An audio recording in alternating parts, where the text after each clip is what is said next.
Hi everyone. In this video course, I'm going to show you how to create neo-futurist aesthetic environments in Rhino, where you can just set up the display style and place assets in such a way that you create these very rich environments. And honestly, the purpose of this video is to make these types of drawing styles approachable for people who might be intimidated when they see things like this. So let me just go over to the final export. I mean, this is just Rhino. This isn't even the final export, but I'll show you how the final exports look and I'll kind of describe a little bit in more what I'm trying to aim for. So for example, this is the final export from Rhino, not even post-processed, just straight out of Rhino. So I will show you how to create display styles like this, but I also just want to show you how to create environments like this. And I'm going to show you display styles where it looks just like a drawing. So this is just like a different angle, right? Like a more dramatic angle. And this is, again, another different angle. And if you go here, like this is like a black and white view, right? Again, I'm going to show you how to do a display style that's black and white, or it's blue, or it's white, whatever color you like that looks like a drawing if you don't want it to be shaded. So the whole point of this is that I feel some people, when they see drawings like this, they feel like they have to model everything. And honestly, it's more a practice of asset management and understanding how to use assets to your advantage. To be quite frank, I barely modeled anything in this drawing. I would say, to be very honest, like 95% to like even 98% of this is all assets, like blocks, importing blocks, placing them. I did have to go in and model some things, right? But it's like taking a huge batch of ingredients and then making the recipe, so you kind of have to know what you're looking for. Like you have to know what kind of mood and environment you want to create, and then it's just like going in and taking in like the ingredients that you want to place into your model. And just to reiterate, and here, by like, I will show you how to create something like this is the only thing that was like post processed, where I did take it into Photoshop, where it's kind of like a night rendering. But again, it's so simple, so easy. I will say that this is time consuming, but it is not difficult. That's one thing I really want to emphasize. It is time consuming, but it's not difficult. So that's something to really understand. These types of things, when you're putting assets, and that's the time consuming part, is like trying to find the assets, placing the assets, making sure things are scaled. But again, you're not modeling. You're just, or you're barely modeling, to be precise. What you're doing is you're placing or importing assets and then scaling them, adding layers to it, making sure it's the correct colors and stuff like that, right? So that's the time consuming part. I'm not going to sit here and be like, oh, this is so fast. No, no, this takes time. And that's something that you have to understand. Even if you did this like in a render program, whether it's on Twinmotion or D5, placing assets takes a lot of time, especially when you want to have like very rich environments, right? Like very dense environments with lots of nuanced details. Like, for example, I have like a pair of sneakers hanging off this cable, right? Or clothes hanging off here, or like a little cat walking here, right? Or like drones flying all over the place. These things take time. And, like, obviously you can use AI, right? Like you could technically use AI to generate an image, but AI is very static in the sense that like you only have one image. Whereas, when I have a Rhino model, I can take this at many different angles. I can change the color schemes quickly once I have everything set up in place. I can take cross sections, I can do whatever I like. So I'm not saying you can't use AI to generate like neo-futurist aesthetics or whatever aesthetic style you like, right? It's that you have more control when you actually have your own 3D model, right? To take views. And you don't have to use this aesthetic style of like neo-futurism or cyberpunk or steampunk or diesel punk or whatever punk, or like it can be any type of aesthetic style that has like very rich environments. The same principle applies. It always goes back to asset management. All right, this is so important to understand. And I will probably break this video into four parts, or on 3 to 5 parts in this entire video, where I'm going to show you display styles and then show you importing assets, showing you color management. Like you see, this is a very specific color scheme I'm going with, right? And then post processing, if you want to get like that nighttime look I showed you in the when I was going through the images. So I want to emphasize something. A portion of this video is going to be very long, and it's going to show how to actually build up these environments from scratch. So it is going to take some time, right? So like if you don't have the patience for it, or you want to watch it in multiple sessions, go for it, right? But if you already know how to like import assets and edit assets in blocks in Rhino, then you can skip over that portion and go to the post processing side, right? But I just need to emphasize that like a good portion of this is showing how to build this environment from scratch, editing the assets, placing the assets, scaling it. And it's kind of like a little bit raw, like you're going to see a little bit mistakes and me undoing, redoing, things like that, just so you understand the tedious nature of this, right? Like I don't want to give any false expectations like, oh, this can be done so fast. Like this does take time, okay? And it takes like finessing. And I really want to show that process, but I want to people understand like this is approachable. Like you can do this even if you don't have like complex modeling skills. Like you can definitely do it. So that's why I kind of have like a long format version of this, right? So I'll probably start off with just like the display style so you understand how to get like this type of pop art color scheme, or if you want more of like a black and white line drawing look, I'll show you both display styles. And then I will go through and show you step by step of how to do actual like placing your assets, modifying the assets, and then finally I'll show you how to, oh, which is very important, exporting your views, and then post processing for people who want to post process. Okay, so let's just go ahead and get started. Okay, so the first thing that I'm going to show you is how I got this display style you're looking at right now, okay? And I'm going to show you a display style where it looks more like a line drawing. So if I go down here, for example, to monochrome outline, you see there's also this display style as well, right? They are actually both, they have the exact same settings. The only difference is that one is shaded and one is not shaded. That's all. So just pay very close attention to what I'm doing when I edit the display styles for these, because they're both exactly the same thing. It's just that one is shaded and one is not shaded. Okay, so let me go back to mono outline, and then I'll just show you how to do this custom display style for the colors. Okay, so I will go to options, right? That's the first thing we'll do. Okay, and then under options, we're going to go down to view, right? And then I'll click on display modes. I'm going to click on display modes, and then I'm going to click on monochrome. And I'm going to make a copy of monochrome, right? So let's do a copy of monochrome. And I'm going to call it mono outline, right? I already have these settings saved, okay? So I'm going to press cancel, but you're going to press OK, right? So you'll press OK. I already have these saved, but yeah, you'll press OK, right? And then you're going to go back to your, like, you know, this drop down arrow where your display style is, right? And you'll click on mono outline to activate it, okay? Right? So the reason why I do that is so you can just see the updates live when you're changing. So you'll go back up to options, and then you'll again go back down to view, okay? And then you'll go down to display modes, and then you're gonna find that custom display style you just made, right? So mine is called mono outline, okay? All right, so now I'm gonna go in line item by line item and show you how I'm getting these settings, okay? So the first thing is, you know, we already did our custom name, is your background. You see here, this background, I'm doing a solid color background, okay? So if I click here, I'm picking solid color, right? And so then you click on whichever color you like. I'm doing this yellow for this color scheme, but it's your choice. You can do white, you can do black, you can do whatever you like, but I'm doing a solid color, okay? The next thing is I'm actually turning off. So I'm turning off my ground plane setting. So there's no ground plane on here, okay? This is like a almost like shadowless drawing, okay? There's no shadows on here, okay? So it's just no ground plane, no shadow. These are off, okay? Now, this is important, is the shading objects, okay? I have shade objects checked, all right? So for shading, I have shade objects checked.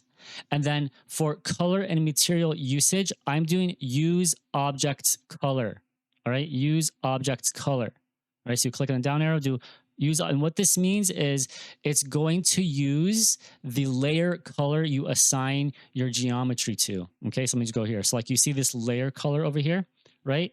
This is what's going to be the actual color that you see on here for each geometry. That's what it means to use object color, okay?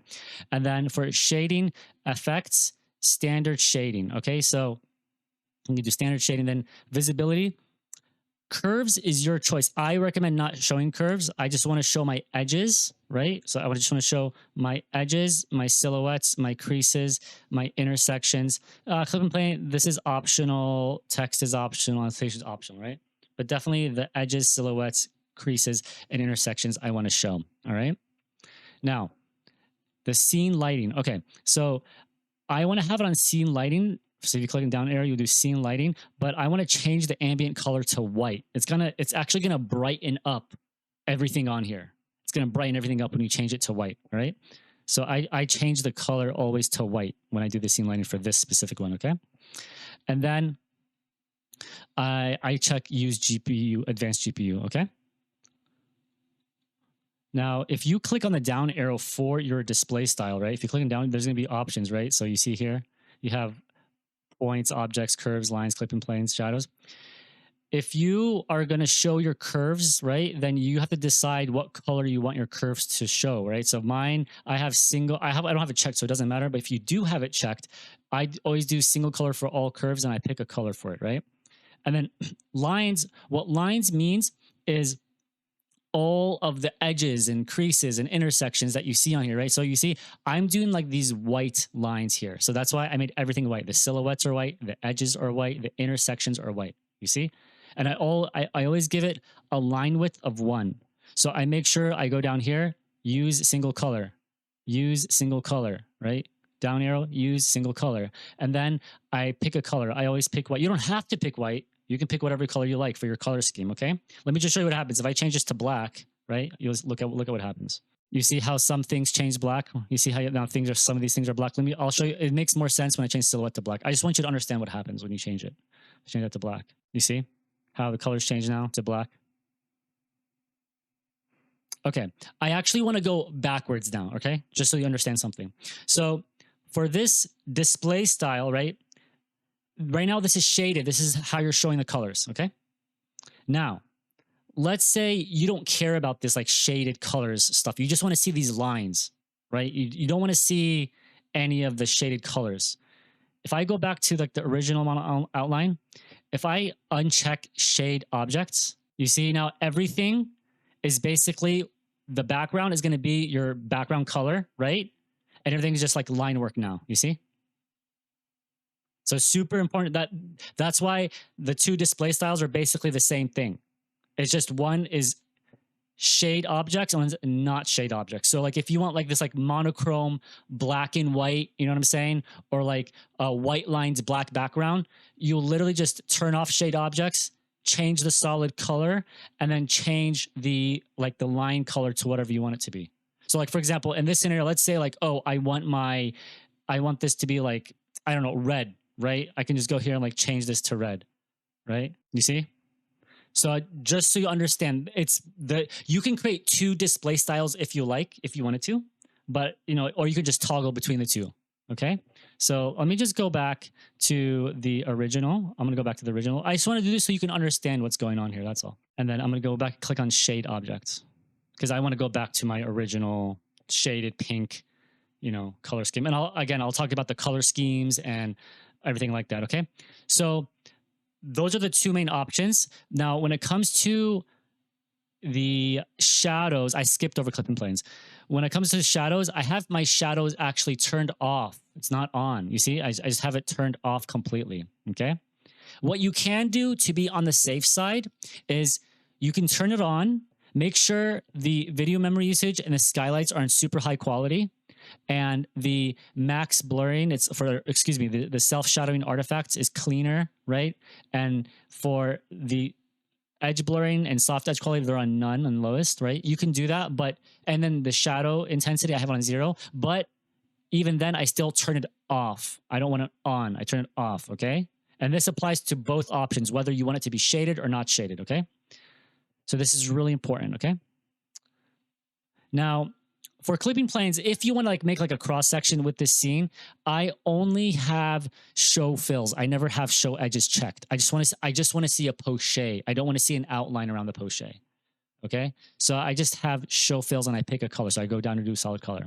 Okay. But that's if you want to do a section. This is more like capturing an entire scene. So I'm not really showing sections in this video, just like more about entire scenes, you know, like perspective shots and things like that. So that's basically it in terms of setting up those two display styles. Okay. Again, to reiterate, if you do not want this shaded look and you want more of a line drawing look, then you just uncheck shade objects. Okay. And then you can change your background color to what you want it to be, right? And you change your line color and the line and curve color to whatever colors you like to change these. That's all. However, if you like this like kind of pop art slash like flat shaded look, then have shaded objects checked and then, you know, pick objects color. Okay.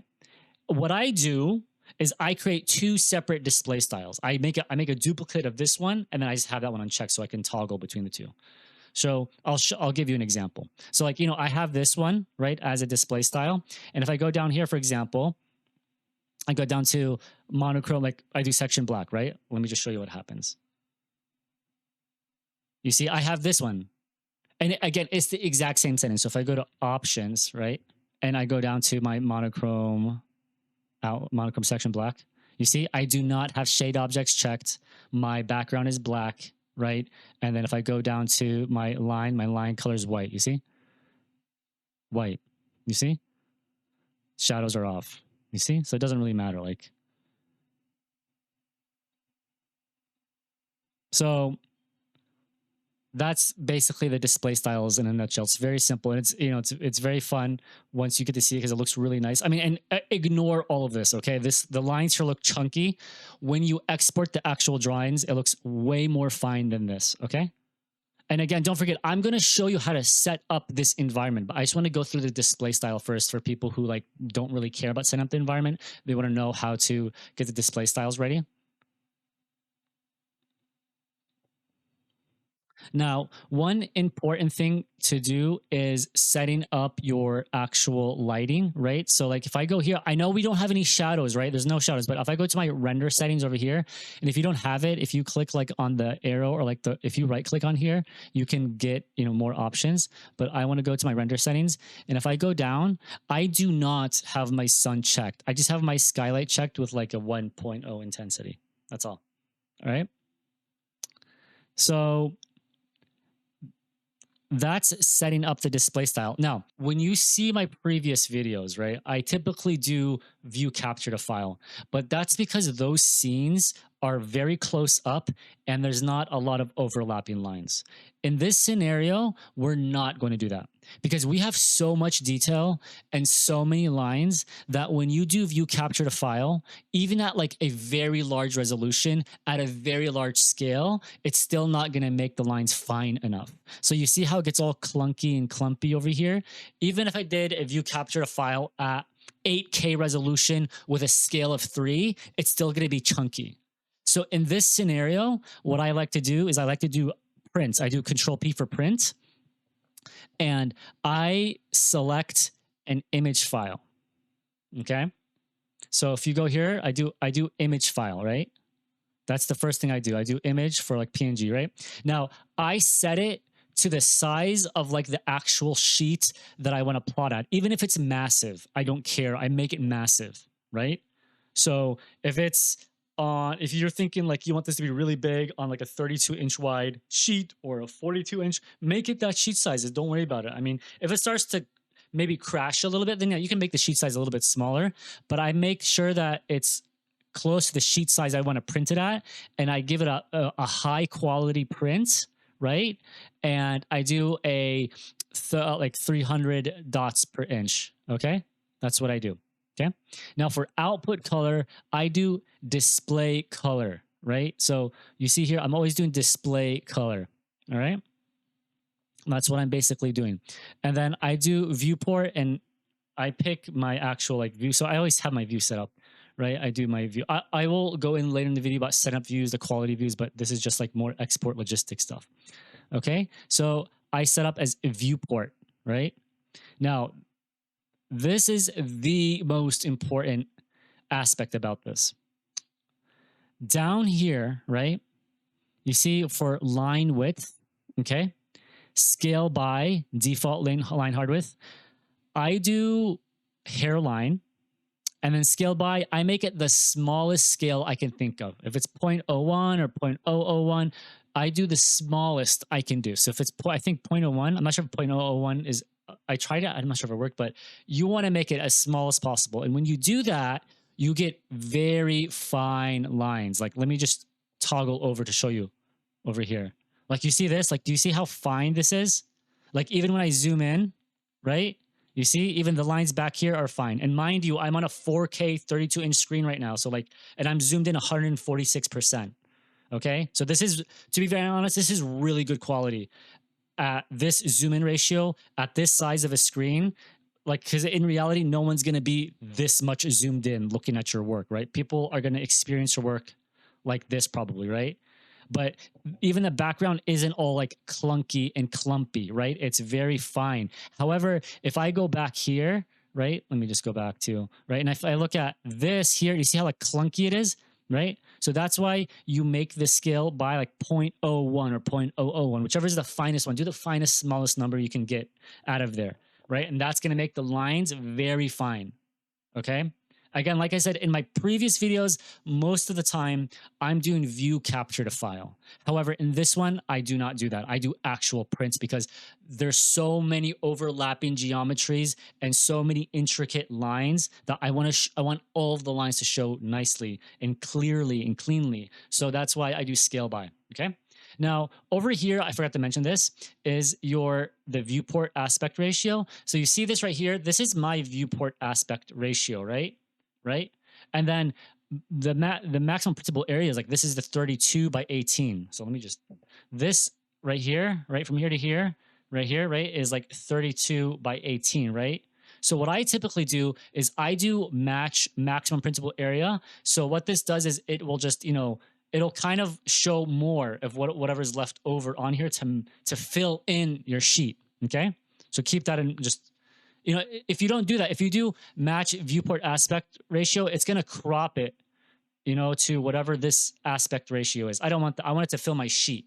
It doesn't scale up to the sheet. It just shows more of the drawing. If the viewport aspect is a little bit less than the sheet, and if it's more than the sheet, it'll show less. So just keep that in mind. But that's what I do. I always do max printable area.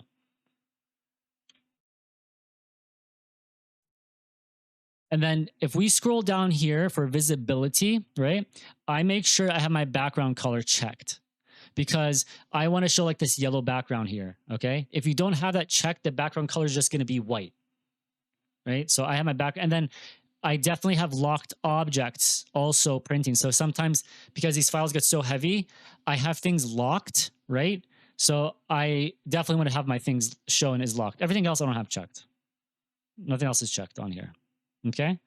And then once we do that, I do print. So I can go ahead and do print, and then I save it as a PNG, right? And I give it whatever name you want to call it. And that's it. You've got the export. Okay.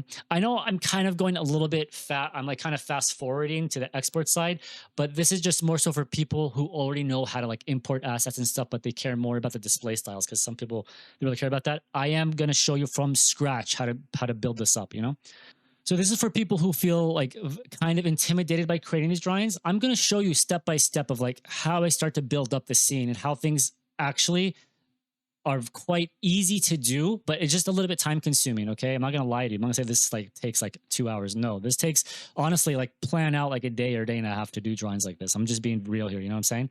Like don't try to cram and do this all in one day. Like you're just going to get burnt out. Like spread it across like 2 days or something to do this. Okay. Okay. So here I'm going to show you how to import assets, and I'm also going to show you how to pick color schemes, okay? So I would say it's really important to understand the scenes that you're going for, right? So like I said earlier, the vast majority of these things are imported assets. I barely modeled anything. The only thing I modeled was honestly this like little, like these pods up here, right? But in reality, and like some of the line strings and like very minor things, right? But the majority are imported assets, okay? So you have to know how to work from high level to like detailed level. So from very big picture things to very small picture things. And what I mean by this is like you want to start importing like big idea things like buildings, right? Or trusses, right? Trains, power lines, like the highly repetitive things, so that it fills up your environment and kind of gives you a parameter to think about your environment in more detail. So this is almost like the foundation of your scene, or like these like major repetitive elements. You don't want to go in and start like throwing in little drones and a little cat, right? Or like a little lamppost. You don't want to start with that. You want to start with the big ticket items that kind of set up the scene and allow you to get like a good sense of perspective, right? So just you want to work you like this is more a way of like restructuring how you think about setting up scenes for architectural representation as like someone who's modeling and designing and stuff like that, right? And then you go in and then like, yeah, you know what, like I want to have pieces of clothing hanging off here, and I want to have a car here or a truck here, and I want to have drones flying around, and I want to have a pair of sneakers hanging down here, you know what I'm saying?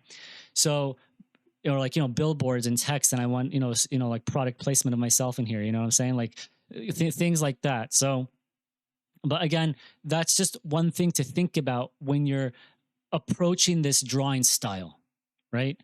And the other thing to think about is, I'm just going backwards, is your color scheme. Okay. So your color scheme is really important because you have to understand the mood that you want to present your drawings with. Sometimes your colors can be a little too cute. Like honestly, this is like fringing on the little bit too like kawaii cute side, you know what I'm saying? And it starts to make it feel a little bit unserious.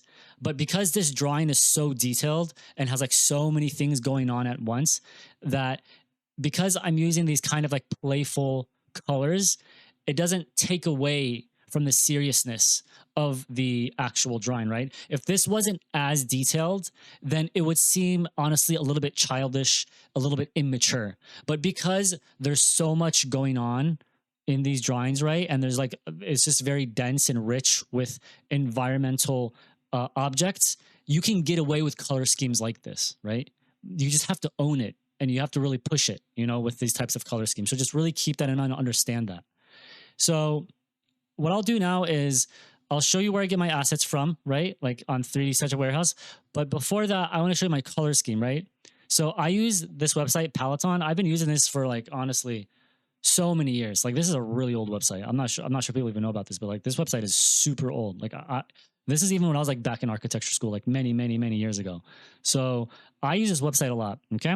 And for color schemes, I like to use adjacent color schemes, or some people call analogous color schemes. They're basically a color scheme where it's 3 colors on the color wheel that are right next to each other, right? I love this color. I love analogous or adjacent color schemes. They work so well. And so what I like to do is I typically like to be in this area where it's like bluish, magenta-ish, reddish, right? And when I do this, the reason why I like it is because these 3 colors give lots of contrast, and they're very easy to tell compared to, for example, if I slide down here, right? You see, it's the contrast isn't as strong, Whereas if I go here, you see there's more contrast between these slots. And if I pull this here, I can make things brighter, or not as bright. But honestly, I just keep this default, to be very honest. And what I do is I go to like presets, and you see here, you have like pastel, right? Medium pastel, and then like high contrast, for example. When you do like pastel color schemes, you kind of have to be careful because it starts to look more monochrome because things get closer and closer to white when you do pastel. So I typically like to like stick to like a bright, you see the bright color scheme? So if I click on lightest pastel, you see it starts to fade a bit, right? So what I like to start off with as a base is like a bright color scheme. Let me just recap so you understand. I pick so I click on adjacent, right? And then I pick this. So I always do like, this, like these 3 for adjacent color schemes. Okay. Then I click on presets, right? And then I click on bright pastel. Okay. And then if I go to tables export, right? I just go in here and I pick the colors I want to, take and add them to my layer. So like for example, if I click on this color, for example, right? I'll literally just copy the RGB hex code, right? I'll copy the RGB hex code, copy, right? And then I'll go back to Rhino, okay? And then like in my layer, I'll click on the layer color, right? And then do, paste. There, you get it. You see? Boom. And I'll do that for just all the layers of whichever style. Like that's why I showed you the display style first, is so that when you preview it, you know what you're getting. Okay. The reason, let me just go back to the color scheme. The reason why I'm starting off with the brightest colors here is so that I can tone it down from there. I can just so I'm doing HSL color wheel, right, which is hue, saturation, and lightness. So I want to toggle the lightness. Let's say I want it more pastel. I just push it to more pastel. I want it more dark. I think more dark like that, right? So that's why I start with like those brightest values of colors, right? For here. So keep that in mind when you're picking your color scheme. Okay. Again, if you don't care about colors, then whatever, you can skip this whole thing because you want to do black and white or whatever, right? You want to do line drawings, so then you can skip that. Okay. But these are for the people who really want to play with colors. And I'll show you how to modify the colors more in Photoshop, like if you want to get like a different type of color tone. But this is what I start out with. I like to start out with like these types of color schemes, and then I play around with the lightness. Okay. All right. So you have that set. Now, when it comes to assets, let me just, so I go to 3D Warehouse, so like 3dwarehouse.sketchfab.com, right? And you want to make sure you have an account, right? It's for free. And what I do is like, like I said, I search for big ticket items first, like infrastructure, like the truss system, or power lines, or buildings, right? I want to do it. So like, for example, and I look up different buildings, like I don't know, Romanesque. I spelled that incorrectly. Don't judge me. Romanesque buildings, right? So I'll try to find maybe like a Romanesque building, right? The more detailed, the better, because it starts to make my environments feel rich. Okay. So I'll like, for example, I mean, this is a church, but it doesn't matter. Like I just want my scene to look, like more rich and detailed. So I'll go in and then I'll click download, right? And I just download as a SketchUp file. Okay. Another example maybe is like a town hall, right? Right. I'll download like maybe a building has like a town hall look to it. Okay. Again, I'm looking for things that have detail to it, have lines that have a little bit of depth that are showing windows, right? So I might do something, I don't know, like Gothic revival or something. I don't, things that have a lot of detail to it. And the reason why I do this, like specifically to, I would say neo-futurist, right, is because let me just go back to the drawing so you can see. Is you want this balance of familiarity with like this weird architecture, right? So you want to show things that are common, like regular buildings, everyday buildings, and then you want to show things that are kind of out of the ordinary. That's the balance that you want. So that's why you want to show like Gothic revival or Romanesque and like a typical modern building. You know what I'm saying? With like just glass and stuff like that. Okay. But I'm just showing you how I'm doing the process. So I'm going in, or like, for example, the power lines. I'm going to think of like, I don't know, a truss or like a 3D truss, So let me scroll down there. So like, for example, this right here is good, right? Like I might use this. So I think in my drawing, I use something similar to this. So I just download it. I do SketchUp file. Okay. So that's basically what you're doing. You don't want to do it all at once. You just want to do the ones that you like, the big picture items. Okay. So that's basically what you do. You'll go in, try to find the and then, like I said, you'll go in and find the more fine-tuned elements like billboard, right? And like you get all these billboard options. And sometimes if you don't see them in like the model category, you can go to the collections category, and sometimes they'll give you other options for billboards, you see? So just keep that in mind. Sometimes the model results aren't that great, but if you go to collections, you might find it. So like, for, I don't know, maybe like 3D cat may not be that well. We'll see. Yeah, you see, like I get 3D cat, or maybe let's say clothing, right? I may get a lot of here, but like if you want like hanging clothing, right? So you see, like you'll get lots of shoes, right? Like because I was showing hanging shoes off the wire, or like lamppost. You see, you'll get like a bunch. So these are the more like detailed, and again, the exact same thing. You'll go in, click on this, download as a SketchUp file. Okay.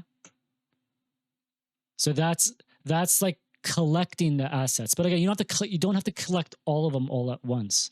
You can find the ones that the big picture ticket items, and then go back in, find the more nuanced ones, download them, import it. Okay. And so, for example, also you want to find like multiple buildings all at once. So you can do like urban buildings, for example. And you want to find things that actually have modeled elements. Like you want it, like you see here, you see how like the balcony is already kind of modeled out for you, right? You want things that have like depth to it, not this like flat mask, but actually have depth to it, because it really starts to help you. I mean, I think this is like a mask, but you see how the actual building has depth to it. That's what you want to look for. It can be honestly a very simple model, as long as there's just like nuance of like glass or like balcony, right? It's not just one flat building. It like actually has depth to it. That's what you really want, and that's what's very helpful. And that's what I look for in my assets. Okay? So just definitely keep that in mind when you're looking for assets, especially like big ticket items. And again, I don't need that much when it comes to like the big items like building. I just need like 5 or 6 variations, and then I'll copy and paste them and I'll modify them. And I'll show you how I do that in Rhino. Okay, so I'm going to transition over to Rhino and show you then how I start to, import these assets into Rhino and how I modify them for my scene. Okay. Okay, so here we are in Rhino, and I'm going to show you how I start to import those assets. Okay, so the first thing I'll do is I type in import, and you're going to do it one by one. So I'll scroll down. It's most likely going to be in your downloads folder. So let's just say there's city, there's buildings, modern. So let's do, I don't know, city buildings. I have so many on here. I don't know how this is going to work. And I'll accept the defaults. I think it landed. So I'll type in, I always type in ZS resume selected to find. Okay, here, perfect. This is actually a really great example of assets that work great for variation. Okay.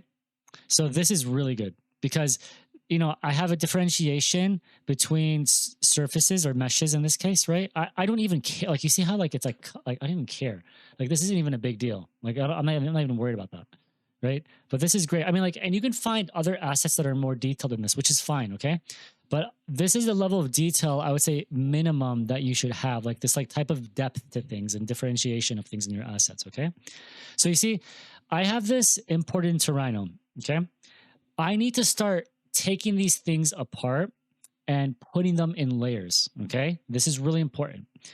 So for people who are beginners, you need to understand that when you have highly repetitive elements, you always want to work in blocks. You don't ever not want to work in blocks when you have highly repetitive elements.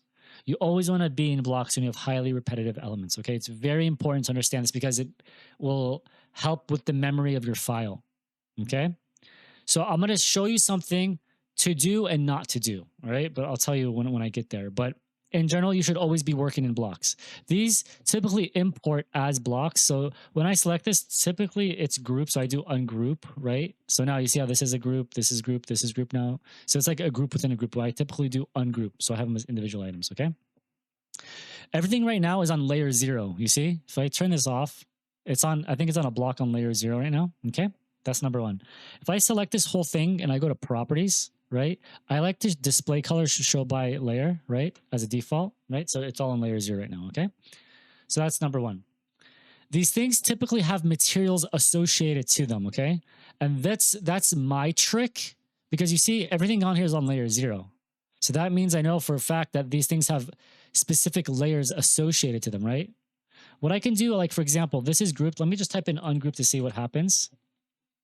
Okay, so this is also, and if I read up here, this might also be grouped. Let me ungroup this.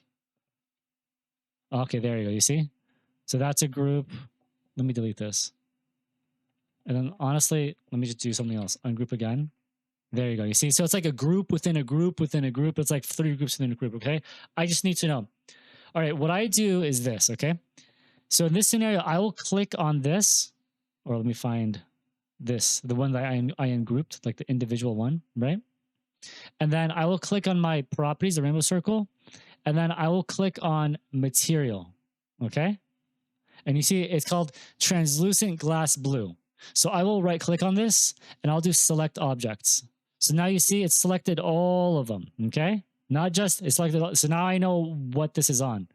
So what I can do now, right, is make a new layer and I'll call this, for example, buildings glass. You're going to have a lot of layers in these types of drawings, right? And I will make it like cyan or, whatever color you like on the tri color scheme, right? So, we're doing like around like here. This is what we're doing, but I do want like a bluish for my glass, right? So I am going to do like a cyan, right? And I'll make it like pretty light, like that. And I'll do okay. Okay. So I'll make, and then I will just, right now it's all selected, right? So I can change the layer by clicking on the properties, rainbow circle, and make it buildings glass, right? And make sure it's shown by layer. So now I have these all locked in on buildings glass. Okay. And then you see, I can hide that. You see? Next thing is like that frame. Remember how I ungrouped that, like one of these windows I ungrouped? This guy, I think, yeah. You see this frame right here? So I gotta go rainbow circle. I'll click on material. This is on metal, so I'll right click on that, select objects. There you go. You see? So now I have all of these on a frame. You see? And like, you can go in and like put each of these on a different layer and a different color if you like, but I'm going to make them all the same color. I want the drawing not to feel like crazy different, like in terms of like frame color everywhere. I want all the frames to be the same. So I go back to here. I'll make another layer, call it building glass frame. Okay. And I might stick to the blue, but then I might make it like darker, for now. Like that. And then I'll go to my rainbow circle properties and change it to building glass frame. Like that. Okay. And I can always go back and change it. You see? So now we have something like this. You see? Now, if I can go in now, right? And let me go in and let me turn this off. So now what we're left with is like the skeleton of the buildings, you see? So I'll make another layer, or I can just, I'll make another layer and I'll call it building surface. Okay. And I'll have like multiple of these. And this is where the color scheme kicks in now. You see, this is where the color scheme kicks in. I might do like building surface 1, right? New, and I'll do duplicate. Let's go here. So I'll change the color. So in this, remember that the 3 color scheme I was picking, let's just start with like this one and I'll work my way up and down. So maybe I'll start with like a very high, a bright value one, and it's at 50. So I'll do okay for building surface 1. I'll right click and duplicate layer. And I'll call this building surface 2. And I'll take this same color scheme and maybe I'll make it a little bit brighter, like 75% brighter. Right? I'll duplicate layer. Building surface 3. I just want you to understand this like method of what I'm doing here. Building surface 3, and I'll make it even lighter, right? Like 80% or 85. I don't want to go more than 85. Like that, okay? Duplicate layer.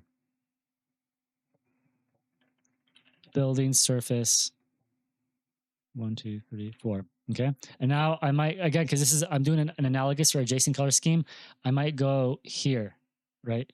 There. And then go back down to, by the way, look here. Do you see when you start getting into like the light pastel category, it starts to feel more monochrome. So just keep that in mind, right? When these colors, they start to look a little bit too close to each other. So I'm gonna go back to 50. Like that, right? And I'll do okay, right? I'm gonna have a lot of different, I'm gonna have like 6 or 8 building surfaces, right? But I just want you to understand the method. So then what I'll do is I'll just go in here, for example, right? And I'll change this to building surface 1. Go in here, right? Building surface 2. Go in here, building surface 3. Go in here, building surface 4. I go in here, building surface 5. Oops, I don't have a building surface. Let me go in here.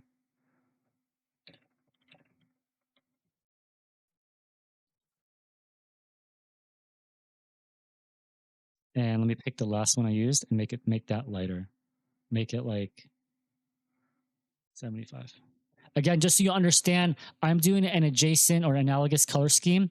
And then I always start with a lightness of 50. Then I make it brighter 75, then to 85. Then I go to the adjacent color scheme, same method. And that's how I get things to get like that pop art look, you know? So I'll do building surface 5 here. There. So you see the colors that I'm working with here? And you remember the display style? So I can go to the display style I made, mono outline. You see? That's how it's going to feel. These are the vibes it's giving me right now. You see?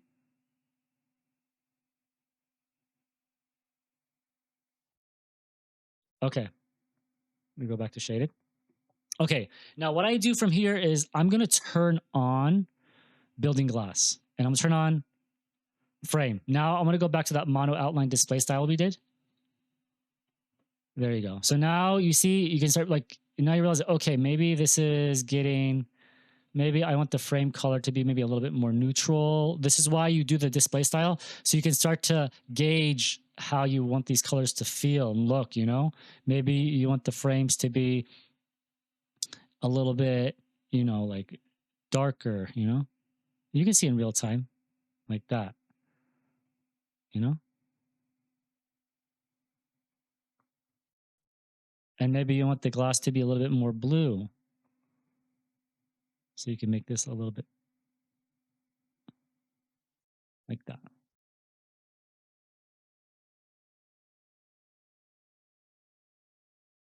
Okay. Let me go back out of mono outline, go back to shaded. Okay, the reason why I turn them back on is now I want to turn these into blocks. Okay. What I like to do is I like to have these little dudes like duplicated as like the OGs. Okay. And then I'll go in here and I'll make this a block. Right. And I pick a point and you make sure you have your vertex snap checked so that you can snap to a, so that I'll call this, you know, B1 for building one.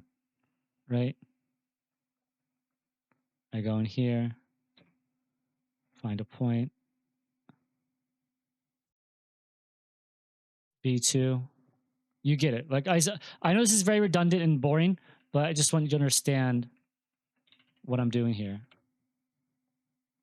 Like it just really hits home. Like so you understand like there's a tediousness to this. Okay? I'm not going to like so you understand like okay, this stuff is time consuming in this way. So you understand what's going on. B4. Make this a block. We call this B5. Okay, so because these are all blocks now, right? It's still going to maintain the layer protocol. Like if I change the color of any of these, like let me turn this off. You see, it still turns off, but they're blocks now. And so, like I said, let me just open up my original because these are in my original as well. Give me 1 second. You see, they're here. They're right here. Like these are the buildings, you see? But you see, like I'm using them in a lot of different ways. Let me just try a different view. Let me try FB4. You see, like I'm using the same buildings, they're just different colors. You know? That's what I'm doing. So if I go back to here, let me go back to.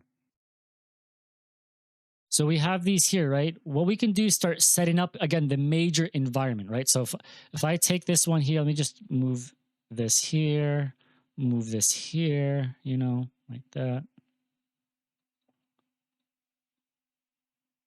And I want to have contrast of colors, you know?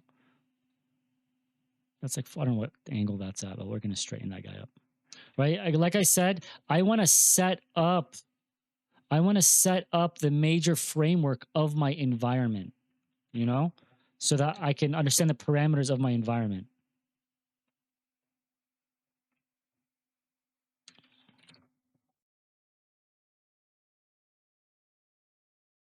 Let's do rotate.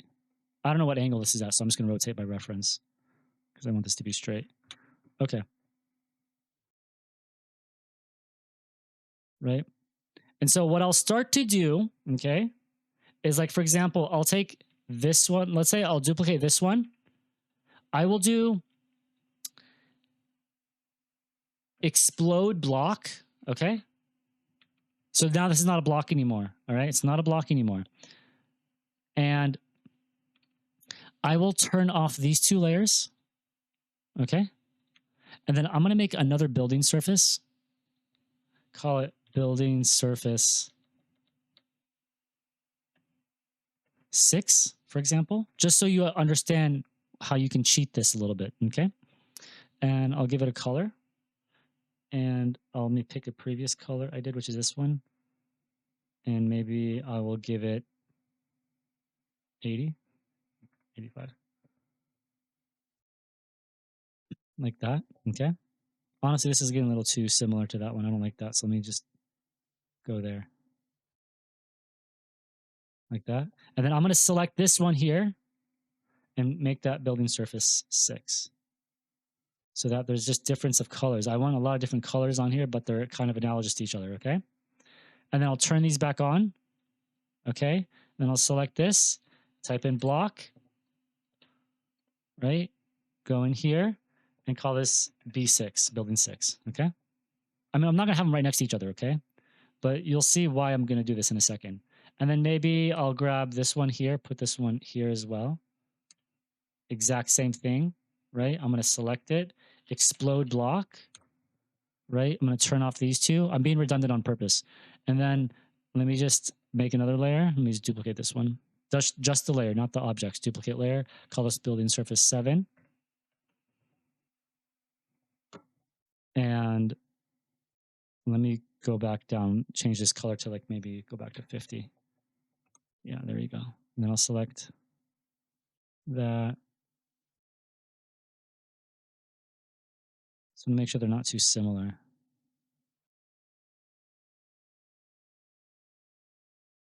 Building surface 7. I don't want these to be too similar, you know? You want to have like pastelish colors, high contrast, bright colors, you know? And like earthy, muted colors. That's what you want going for, you know? You want to go for that. And then let me turn these back on. The light in the frame. Type in block. Type in B7. Okay, great. I clicked the wrong point, but not a big deal for the reference point. That's okay. So see, this is where you need to start being creative with like your major assets, right? So like you see this building here, I can take this building, copy, right? V for vertical, and then let me copy it just straight up like that, you know, up to there. So now I get like this like super tall high-rise building out of this like short one, right? And then what I can do is I can take this one, maybe like rotate it 180 like that. So now it becomes even more varied. You see, this is the type of asset management you need to be thinking about. All right, this is how you should be thinking about being creative with like kind of like it's like kind of like soul food. Like you got to work with what you have, you know, and you start making things like more complex out of things that are very simple. Right. So like for example, this was the original building, right? But now that's how that looks like. That's why I'm like duplicating some of these and changing the colors of them. So now like for example, this one, I might grab this one and put it like over here, right? So that it doesn't look like it. Or I might rotate it as well, like negative 90. So it's like that now, you see?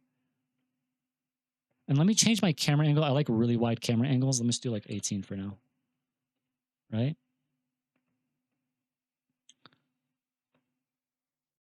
And so for example, this one, I might take this one, I might move it over here. I might rotate it 90, right? Let me just turn off.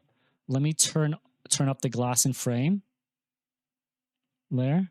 And then let me do explode block, right? And then let me select this. Let me do building surface 8. I should have duplicated, but it's okay.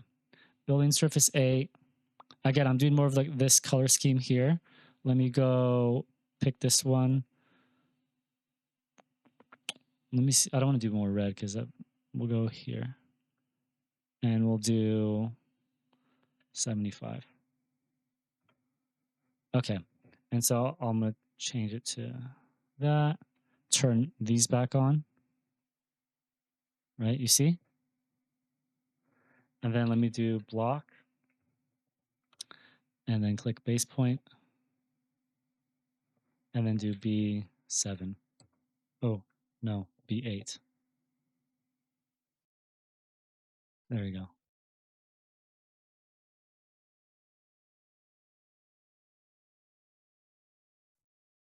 So you see that's like the basic setup. That's how you're gonna set all these up. So I might move this here, right? I'll take these two, move these here like that. Take these, right? Move that there.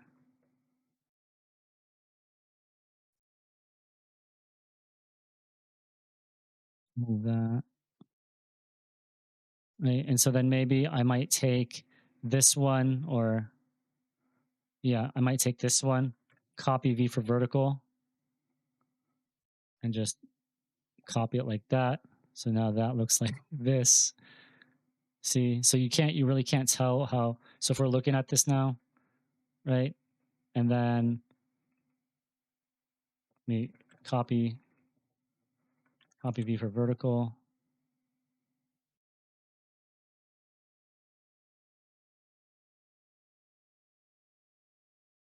I might take this one, rotate it 90 instead of 180. See, I don't want to see this and this at the same time. This is where it starts to get redundant. I don't like that unless you want to. It's your choice. Maybe this is like a common theme in your design, which is like you want it to look like that, which is fine. But like I want some like maybe cantilever look, so I might like push it up like 10 feet or something, or 20 feet.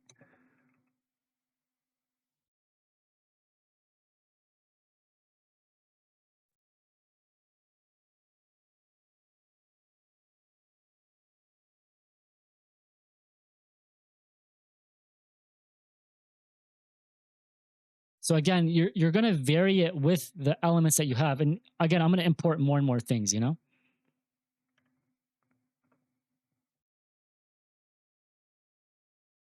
that. Let me just move these because they're too close.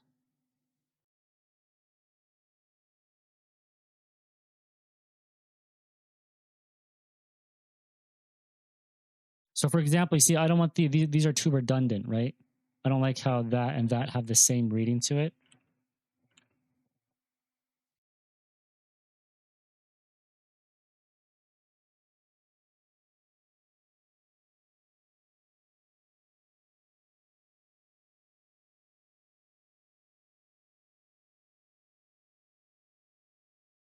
I think that's nicer, in my opinion. So you see how you start to get variation from a very simple rudimentary model, right? And then like for example, I can go in here and I can go back to our display style to see what we're looking at here now. You see? Right? And then if I go back to shaded. Now, for example, let's look at like the truss system, right? So if I go to file, let me do import. Let me scroll down. Let me find truss. Honestly,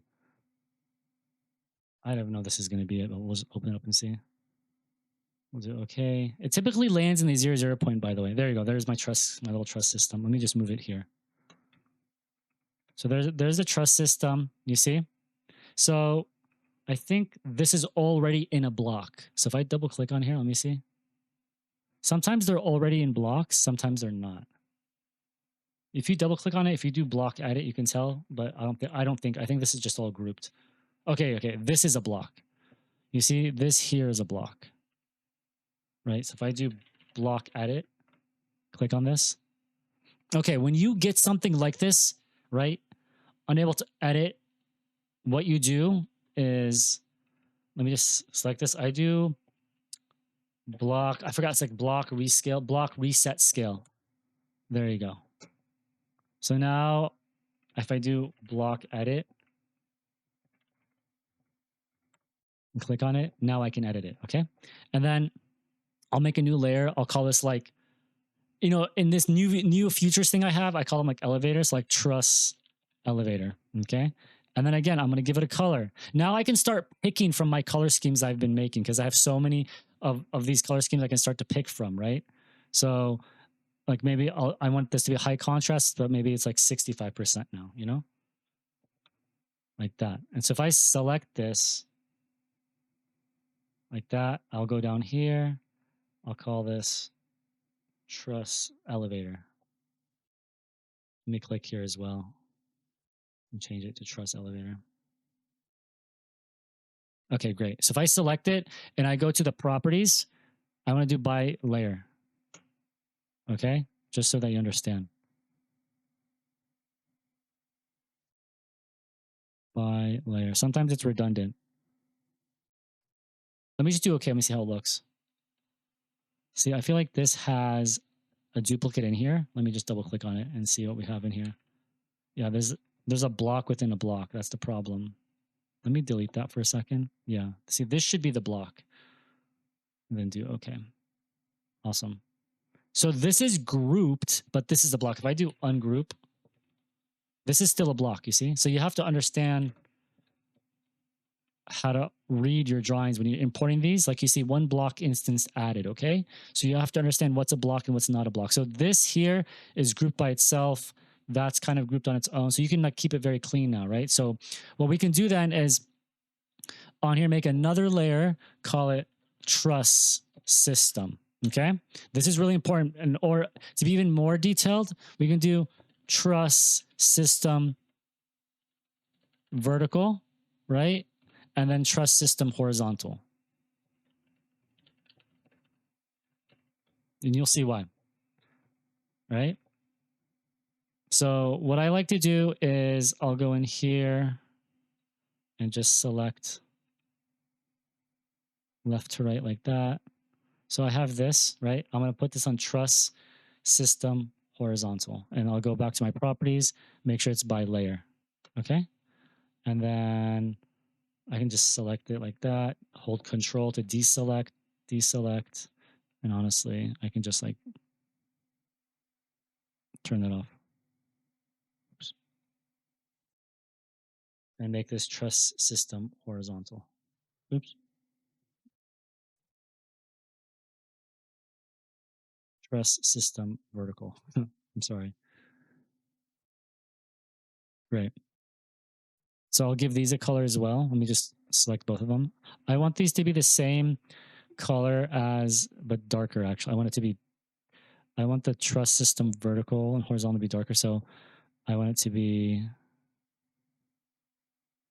yeah, we'll do 45. And the reason why this is dark is I forgot to go to properties and do, I'll show you why. If I select these, I want to go in here and do by layer. There you go. You see? So now we have these elements here, right? So if I go in here, right, I don't think this is straight. Let me just see. That's not straight. So let me just take this, rotate.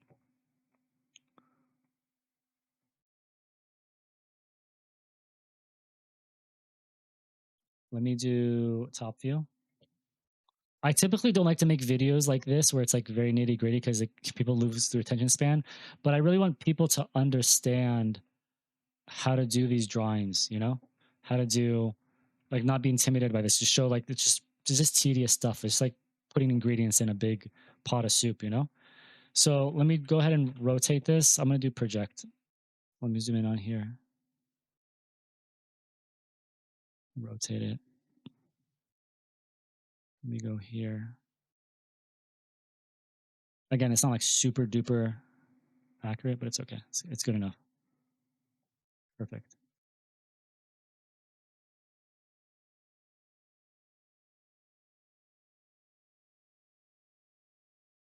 Okay. And then I can move this guy here. Move this guy here. Like that.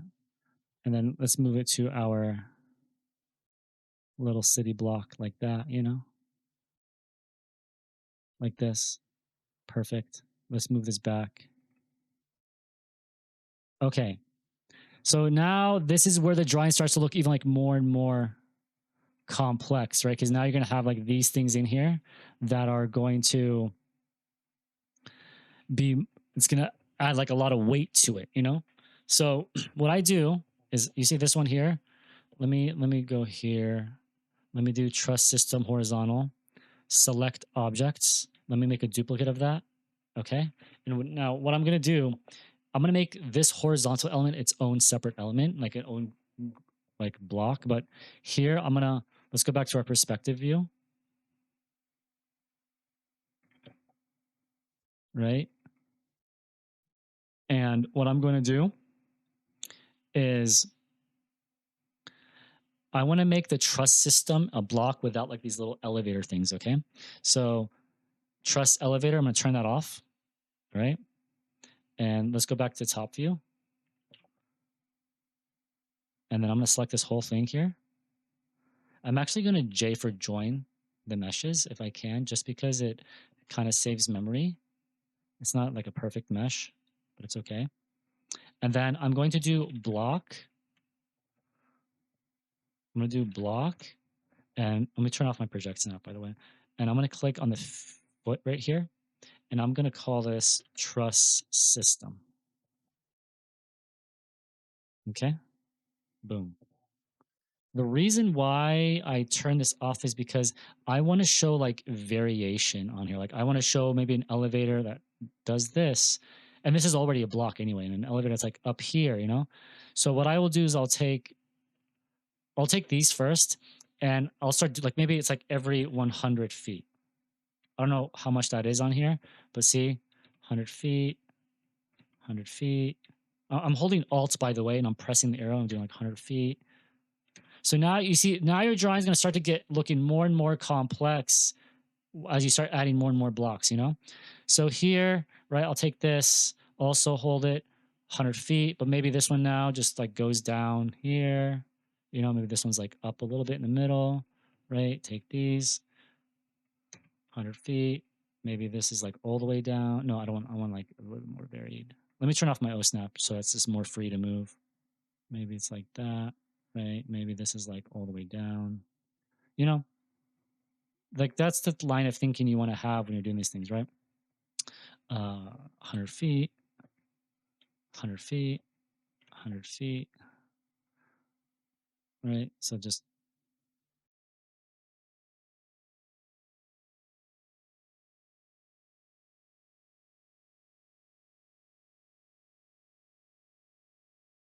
looking at it, you know, things start. See, you don't want this repetitiveness. You want like varied. You want something that's like more varied, you know, like that. Okay. And then this guy here, right? I'm going to do J for join, and I'm going to make this a block here. My vertex is or O snap is off. Then I'm going to click here and call it uh, truss horizontal. I just want you to pay attention. You see how many layers that I'm having here? Like you're gonna have a lot of layers. Okay. It's not like, and you need to be organized. You cannot just put everything on one layer. You gotta be very organized. And then here I'll switch it to 90, you know, and then I'm gonna just move this. I'll select the vertex.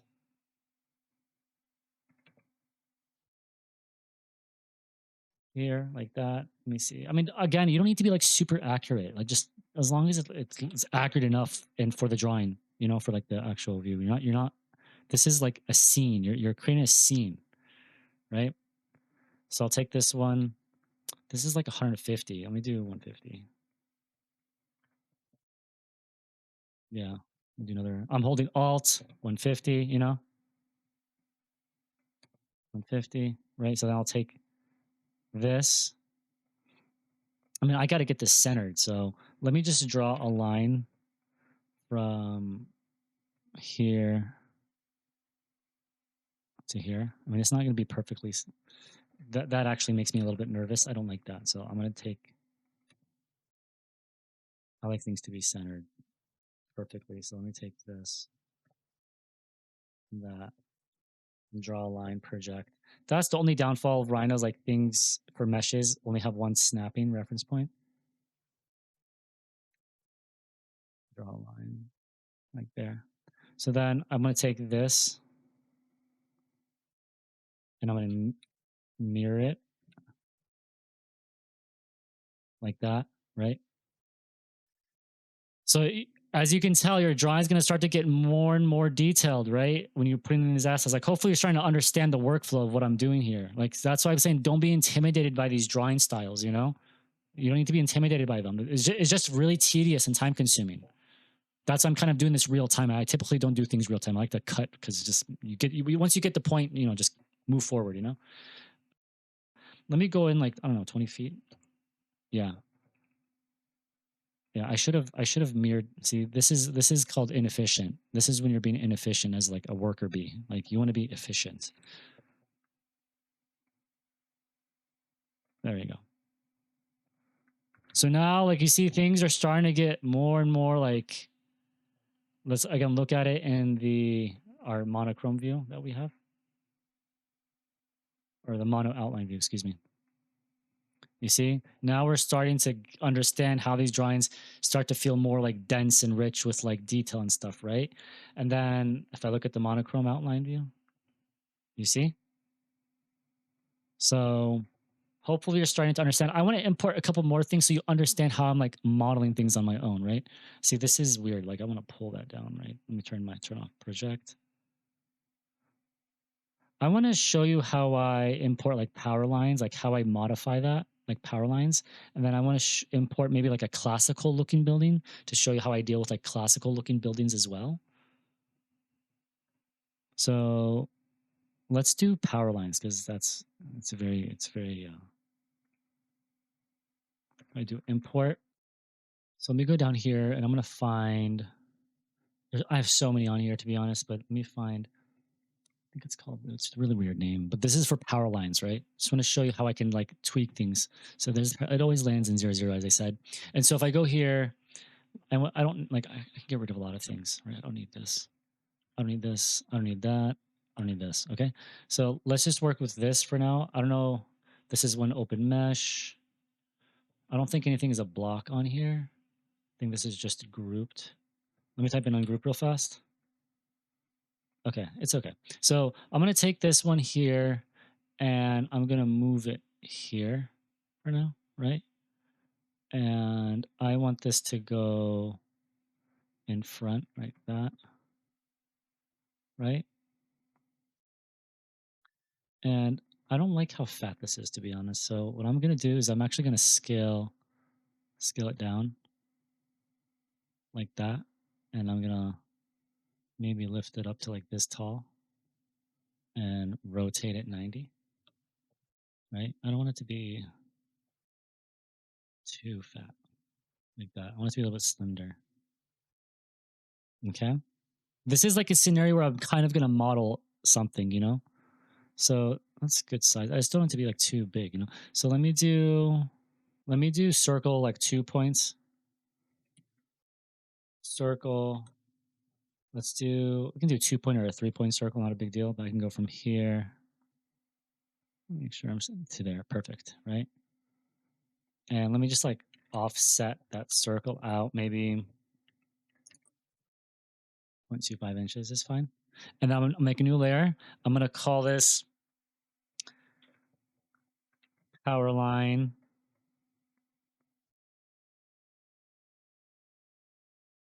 post, and then make power line electricity. Okay. So we'll take this one and yeah, we'll go straight down to there like that. So this is power line post like that. And let me just go ahead and let me get rid of these curves because I don't want to show curves. And let me select this whole thing and go to the always go to your properties, make sure it displays by layer because we're doing our display style by layer, right? And then this one here, I'm going to change it to power line electricity like that. I think these are blocks, if I'm not mistaken. These might be blocks.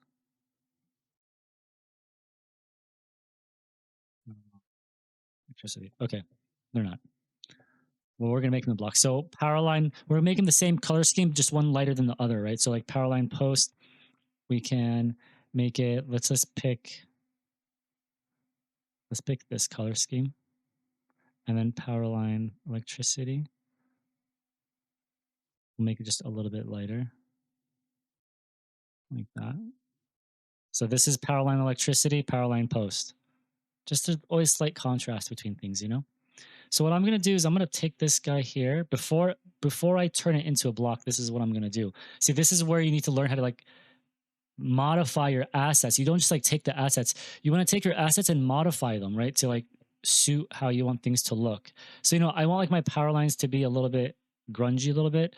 So I'm going to take this one, right? And I'm going to duplicate it forward 100 feet. Okay. And then what I'm going to do is I'm going to draw a placeholder line, right? So I'm going to draw a line from here to here, for example.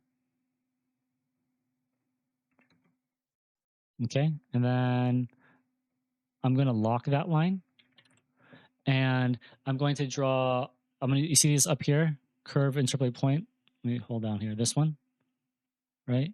And I'm going to click. So I'm going to start, we'll start there, right? And then I want to go to the mid. If I can find it, type in mid. If I can't find it, mid, right? And then go here, enter, okay? So I'm going to click on this one, this line I just made, and I'm going to left to right, and I'm going to pull it down, you see? So this is, you see, like, this is the modeling I'm talking about. I mean, obviously your design as well, but like, right? Like this. So I'm going to pull that down to get like that sag for the power line, you know? So now that we'll have like these like sagging power lines, you know, and we can make it a little bit more dramatic if we like. Doesn't give me like a little bit more. I mean, that's crazy, but man, this is why I turn off my O snap sometimes. Just so I can move like that, you know? You see? And then I'll make another layer. Again, you see, I'm always making layers. Power line. And then I will use the contrasted color again for that. This one. Like that. Okay. And so I'll change it to the power line color. Like that. So then what I'll do is I will pipe this. I'll give it of a diameter. I don't know. Let's see 0.5 inches, how that looks. You know, so it has a thickness to it. I would say that's nice, right? And then I can literally just take it and duplicate it, you know, to, let me hold Alt. Oh, my O snap is turned off. And hold Alt. I want to duplicate it there. Duplicate it there. You see? Hold Alt like that. I'll do copy, V for vertical, right? It's okay. Don't worry about this. It's not, don't worry if it's not like super accurate like that, or copy it down there like that. So now you're going to start to see how the drawing starts to get more and more complex now, right? And I'll take these three, copy. Again, I need to reemphasize, I need people to understand like this workflow so they know what they're dealing with, you know? This one's a little weird, but honestly, I don't even care. It's not that big of a deal. Right? So this was just a place, like this one up here was just a placeholder, right? This was just a placeholder. I don't need this anymore. I don't need you, right? Let me do cell curve. I don't need that. So this here, I want to turn it. Let me do lock swap. Just delete it. Lock swap. Okay.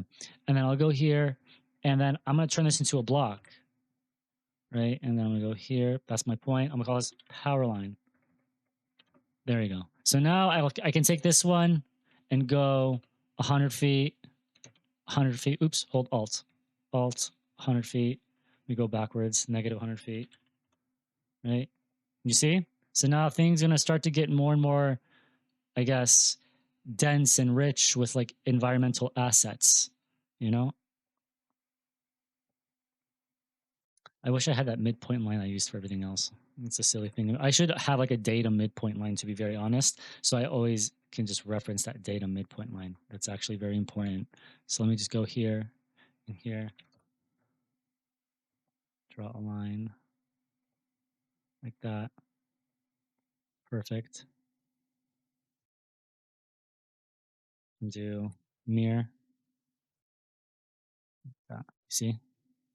And then what I'll do is I'll do like little crisscross applesauce right here. You know, so I'll draw a line from, let me zoom in, like a line from here, right, to a line from here, you know, like that. Again, I like to lock it. This is just my guiding line. Then I'll do the curve interpolate point. So this one over here, first one, I'll click here to, I'm on the wrong layer, by the way. I should fix my layer. So this is actually a great example of why blocks is good. Mid to there. Okay. Click that. I'll pull this down. So now we get like, you know, this, you know, power lines are like hanging and stringing across, you know, lock swap. Let me delete that. And then type in lock swap again. Let's say this should be active. Okay. And then I'll take this one, duplicate it 100, right? Duplicate it 100, duplicate it 100, whatever. But I mean, I'm going to go back to the original file, but I'm showing you how I'm building this up from scratch so you understand. And so this one, maybe this one sags less, you know? Maybe this one sags less, and maybe it's like rotated in the other direction. Sorry. Like that, you know? Maybe this is sagging way low, you know? Maybe this one is, again, 90, and it's the same. So when you're looking at it in perspective, you're getting this, you see? This variation. And then what I'll do is, let me just go in and just take these, all of these, just pipe. The diameter is already there, so I can just pipe it like that. Perfect. You see? You get these very dramatic views now. So you see how like it starts to get, you're building up you're trying to build up the scene now with like more complex information. And then you go in with the fine details. So you see in the block, I put this on the wrong layer. So if I double click on here to get into the block, right?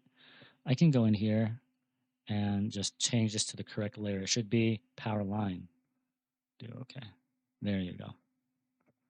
You know? And then we can go to the mono outline view. You see how things have built up? We can also do the black and white view if you like.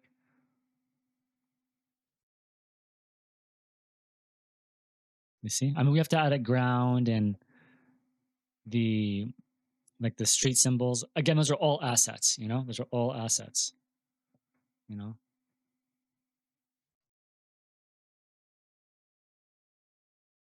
But hopefully you're starting to understand the methodology. Like you're just literally adding piece by piece by piece. And something important to understand, when you're importing these, they're bringing in materials. Like materials are coming in. I don't want these materials. What I start to do is I'm always like, I do purge, for example, and I will uncheck everything except materials and textures, right? So I'll uncheck all of these and I'll purge. I'm always purging my materials because that's eating up memory in my file, you know. So I'll always purge that when I don't need them anymore, and it should be able to like delete things that I don't need, you know. So that's something to keep in mind. I don't like to have materials on here because I'm not rendering the material view on here, you know. So it's very important. So like honestly, I don't need any of these. I can go in here and I can delete these if I wanted to, and it's okay. You know, it's gonna save me memory because I'm only doing shaded view, right? What I want to show you now is like how I would import maybe like a more complex looking classical building on here, like the method of doing that, because that's really important, right? To add more complexity on here, you know? So what I do is, oh, again, we're back to import. Okay. And let me just find it. It's like a really weird name. I think it's like house or guild hall. I don't know. We're going to try both of these and see what it is. Okay, yeah, it's this massive thing here. Perfect. So you see this file? This is massive. Like this is great. This is fantastic. This looks like a little town hall, you know? So this is like already in, you see one block instance added. You see, so this is already a block, all right? What I'm going to do is something, okay, is something you shouldn't do, but I'm going to tell you why you should do it, and it's much easier to work with once you understand. I think the person who modeled this, they modeled because this is symmetrical, so they modeled half of it, made it a block, which is smart. Like you see, that's a this is just literally a mirror of that. So they didn't want to like remodel everything. It saves memory, so this is good. I'm gonna do something that's a little crazy. Okay, so I'm gonna select this. I'm gonna do explode block. Okay, and you're gonna see why.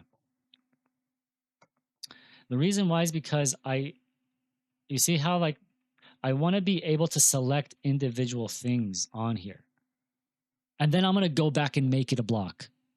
Okay, so don't think I'm going to explode the block and then that's it. No, I'm going to go back and make it a block afterwards. I just want the building. I don't want any of this. Like, I mean, the stairs are good. I'm going to keep the stairs. But like, I don't need anything else. Like, I don't want this. I don't want this stuff. You know, maybe it's on a layer. I don't know. Let me go back to the layers. I don't know. I don't think it is, but I don't need this stuff. But so like the same method before, I'm going to go in here and I'm going to select this, right? I'm going to select this, then go to my properties, go to my materials, right? Translucent guy. So select it, select objects. You see how it selects everything, right? And then I'm going to change it back to that original layer that I had, which is building glass. You see? So that's it. And by the way, let me just select the whole thing again. I have to remind myself to do this too. Go to the properties, display color by layer.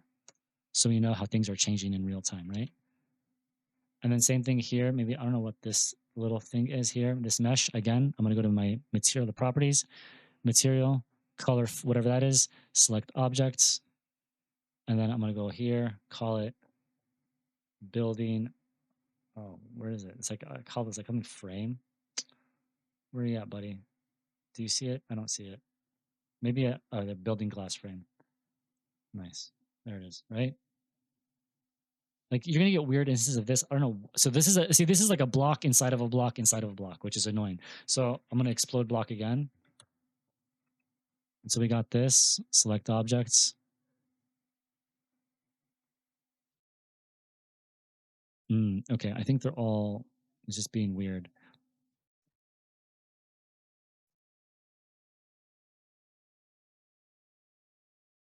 And then I'm gonna change it to like building surface 1, for example.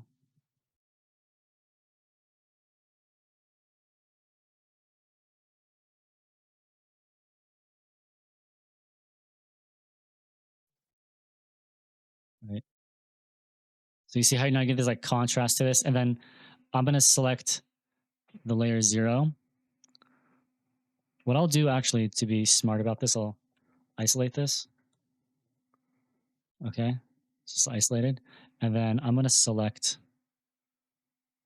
here. I'm gonna go select objects, right? And I'm gonna change it to like maybe building surface 2. So there's like more contrast to this. You see? Maybe flags. I mean, you can have a flag if you like to, but I don't want to. I don't like any rendered image because this is like shaded view drawings, you know. So now, see, this is basically set up. Like this is a draw. Now, like there's things I don't like. I don't need stuff. I mean, this is cool. Like you can have it. You can keep it if you want to. I don't want this stuff. I just want this building. That's all I want. Let me get rid of this for now. Let me go to top view and get rid of things. You know, so now I can take this and like what I did to the other buildings before, right? Or like I copied it, rotated it, stacked it. That's what you want to do to like these classical buildings. And typically when you're setting up your environment, like you want that, like you want like, you know, assets that are very rich with detail, you know, because it makes your environment look more how can I say, like not complex but like more lively, right? And more believable, and like it allows the viewer to put themselves in the scene, right? But if everything looks like very drab and monotonous, you know, you can lose attention and focus on the scene, you know. I have no idea. Let me see. Oh, you know what, I'm being silly. What layer, what material is this on? Okay, no, let's just select objects and delete them. See, this is when you're like being silly. Okay, perfect. So now we have this.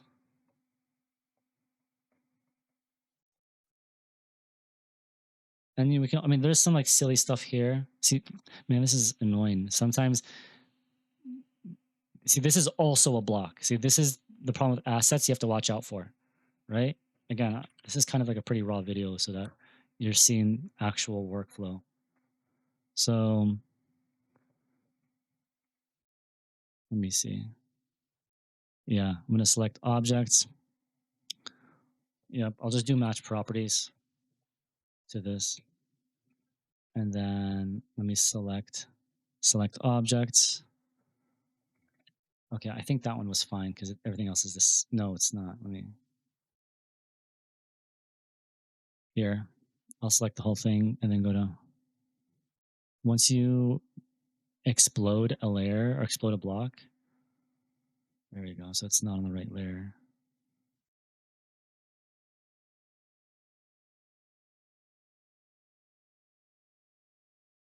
Select objects, match properties,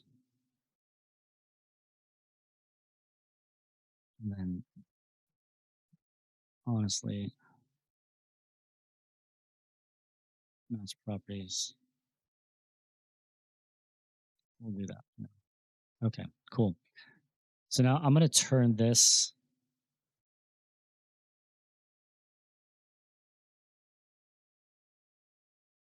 into a block and I'll just pick this. I'll call this classical building one. Okay. So now I have this. Like what I can do is like I can put this, for example. Oh, I gotta unisolate. I'm still isolated. Right. Maybe I'll put this like dead center. Right. And we'll rotate it -90. Right. So like you're kind of looking down at like this town hall here, you know? And literally like what I'll do is I'll take this and I'll just like duplicate it to the right and duplicate it to the left like that, you know? And then maybe I'll take this one here, this building here, right? Put it right here. Rotate it 90. Again, I'm doing this so you're understanding the workflow, like how I'm thinking about setting up scenes. It's very redundant, very tedious, and that's also part of the process, so that you understand this is tedious. Like it's annoying. Like in terms of the time, like this is the annoying aspect of this. The difficulty level is actually pretty straightforward. It's just the time and tediousness of this. If you want to start setting up scenes like this, you know. But yeah, so again, I can take this one. Let's say I want this because it's nice to have these types of like buildings or designs closer to you. So like maybe I have this here, rotate it 90. Mm-hmm. And then maybe what I'll do is let me move it out. Like even these stairs are nice, but I might copy the vertical, literally just copy it straight up. You see this? I'll push it back so you don't see the stairs.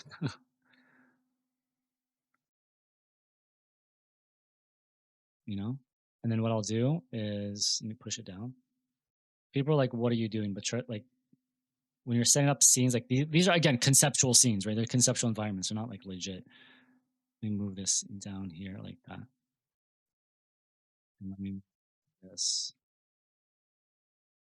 over like that. So now you'll start to get more, I guess, like rich environments, you know, in the scene. Let's pull it back. And to be honest, maybe I'm gonna just I don't want these many. I'm gonna move it down like a story. I'm gonna move this down like that. So when I'm in here, you see now, like I'm actually in here now. You know what I'm saying? See, I don't like how these stairs. Let me just do a road. Let me make a new layer.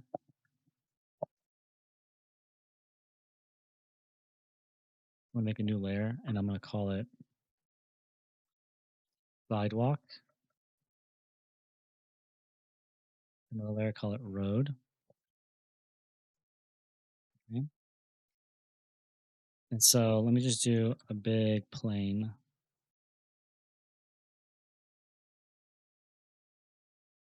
Right? And let me move it so it's centered right there, down the middle, like that. Okay.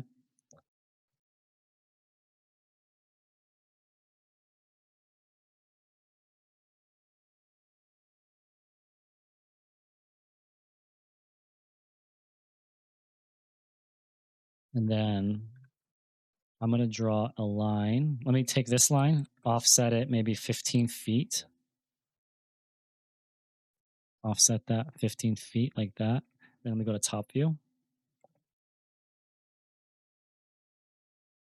So I want to have like a sidewalk, like a 15-foot wide sidewalk, which is pretty much close. So let me lock that, move, project. So that doesn't shift down, move that there. That's pretty good. And then I got to see where these stairs land because you see how these stairs are a little bit too close. I don't want that there.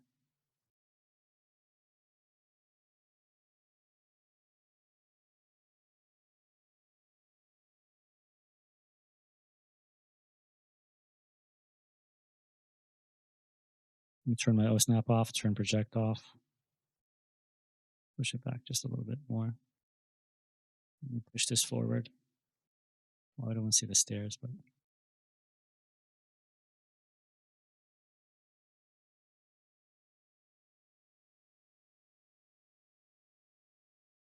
you know,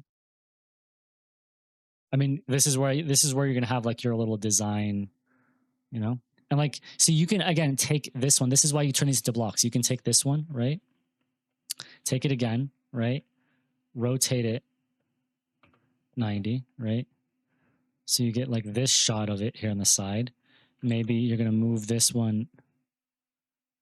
Let me see. Maybe let's see.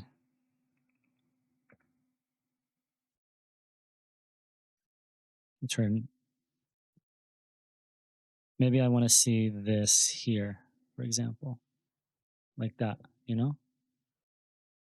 Again, I want variation of like these assets, like classical buildings next to these modern ugly buildings.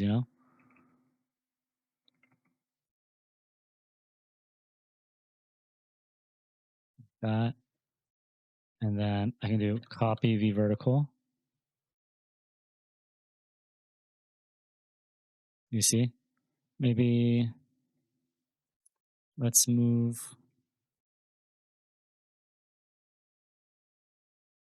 Let's move this over here.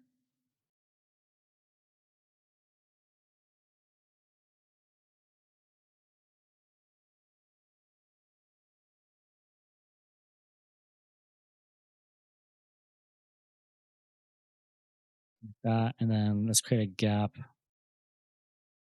Let's move this here. Move that. Uh,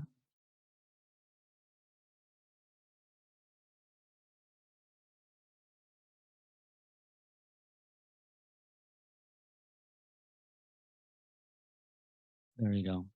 I mean, no one's ever gonna know. And then move this one here.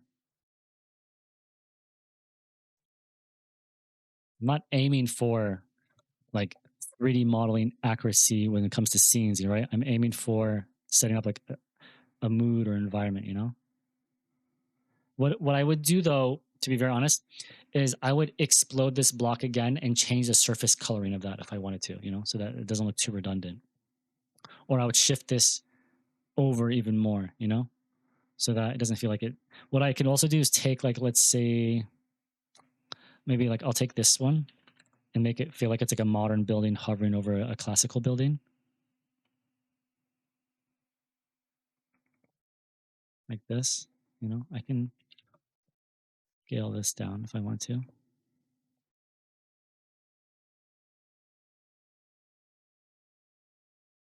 Maybe by 0.5, like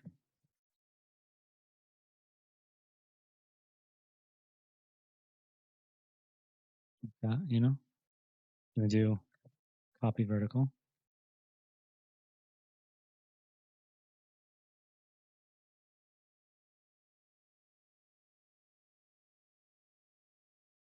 And you see this? I don't want this similarity. I don't want that. So I'm going to rotate it. Maybe let's try 90, see what we get with that one. Like that.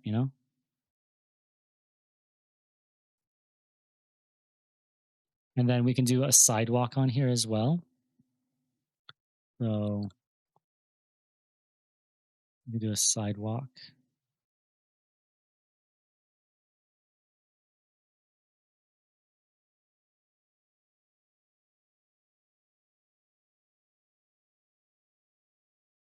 Let's just change the layers. This one's gonna be sidewalk.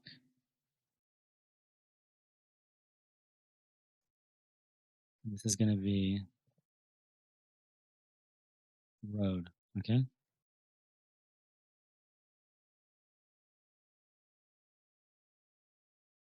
So what we're gonna do is this one we can just go down. Doesn't really matter. Doesn't matter. And before this, what I want to do is I want to create like sidewalk division lines, you know? So again, I'll make a layer called sidewalk division lines. Okay.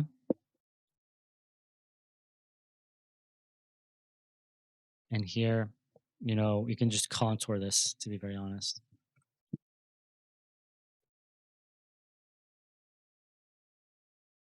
Let me make this active, just contour it from here to here. And I don't know what that's going to look like, but it's a lot, but it's okay. I'm going to group it, right? And then contour again this way from here to here. Contour it also, say 10 feet or something, and then group it. And then, so now we have these two together, right? I mean, you can do whatever feet, 10 feet, 5 feet, doesn't matter. But I'm going to do this. Then I'm going to take these two and pipe them, give it a diameter of like 0.25 inches. Okay. So now you have like these sidewalk division lines. What I can do is I can do select objects, right? I can isolate it. I can do cell curve, right? Delete them. I don't need them anymore. Unisolate, select objects, right? Mirror, like that. There you go. So now we have our sidewalk division lines like that. Let me move this down. Let me move the road down like -6 inches. And then let me extrude the sidewalk itself like -8 inches. There you go. So that's the sidewalk. So now, we can give it a color. We can pick whatever color scheme we like. Like we can go back to the original like high contrast ones, right? Like this. And then we can make the road a lighter version of that.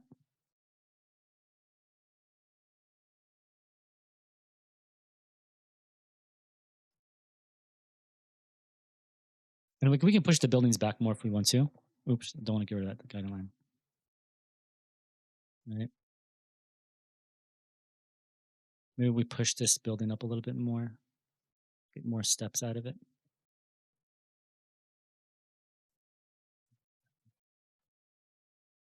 So you see, I mean, the design part, that's going to be up to you. I just want to show you like how these things start to add up over time. One silly thing is I should move this sidewalk. That's one silly goose thing I should do. I should move the sidewalk in because this should be in the sidewalk. Let me do that. That's very silly move on my end. Let me select these. So let me do this. Let me select this and this. Select objects. And let me select one of these. One of these.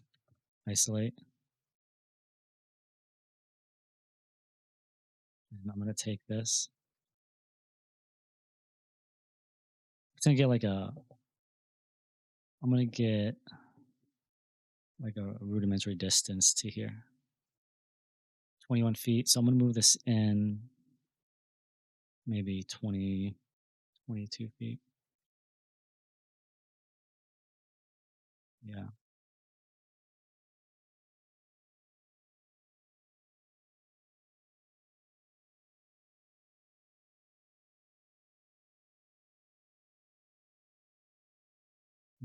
Two feet. Because this should be within the sidewalk.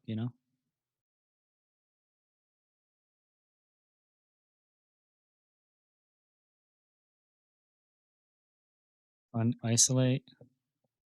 There you go. You know? Then if we go in here, let's do monochrome.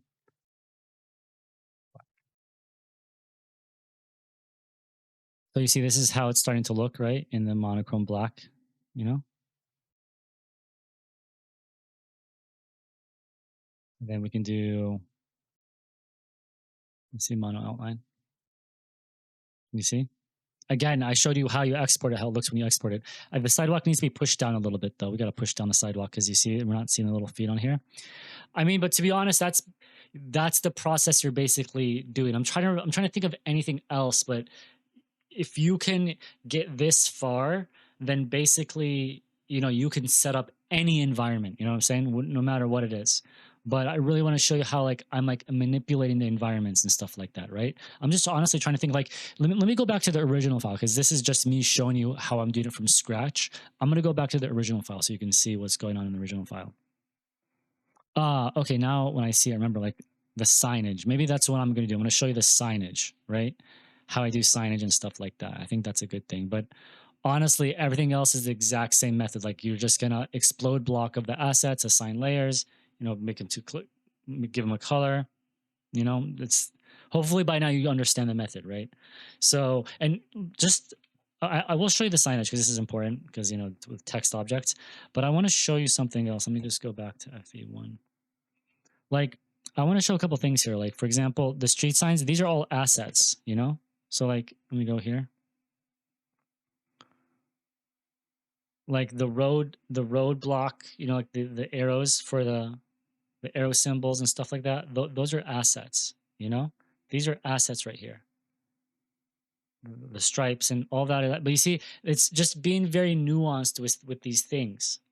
Like I'm just on 3D warehouse searching up sewer cover, or bus stop street signage or traffic symbol, like you see here, things like a signage, a lamppost, things like that, like, and the exact same method I was showing you, where you're taking the blocks, assigning to layers, and you put them on here, and you start building these things up over time. It's just very tedious, you know. So I want to show you one mistake I did though. Like for here, my drones, I forgot to make them a block, so that's why my file size is 342 megabytes. However, if we look at the file that we've been working on literally together right now, let me show you. This is just 36 megabytes, right? So that's the difference. Like that other file, I forgot to make those drones a block. And each of those drones are like tons of megabytes. So it's reading each one individually. So it's important to make those a block. Let me show you like the billboards and it's more about the text object than the billboard again, right? So let me go back to shaded.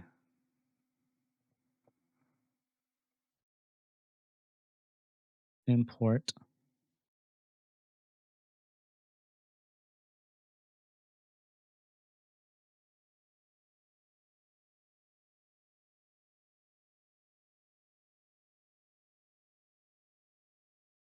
So this is like a billboard that I just looked up on 3D Warehouse,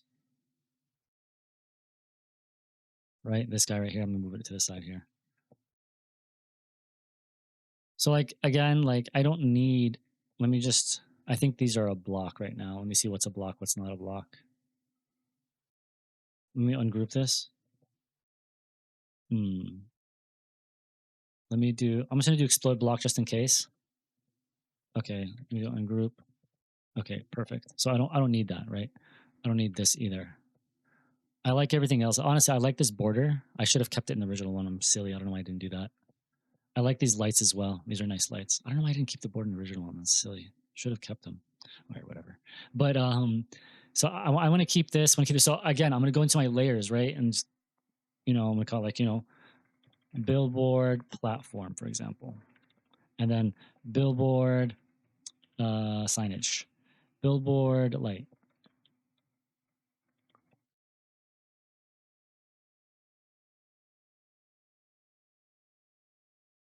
then billboard text. You see? And then I'm going to select this again. This is just an asset, so I'm going to go in here and properties, make sure it's by layer so that I know what I'm looking at here.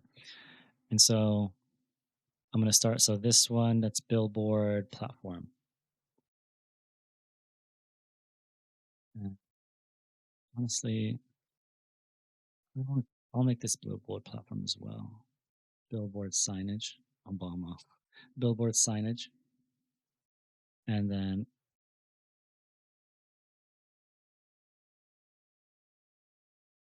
billboard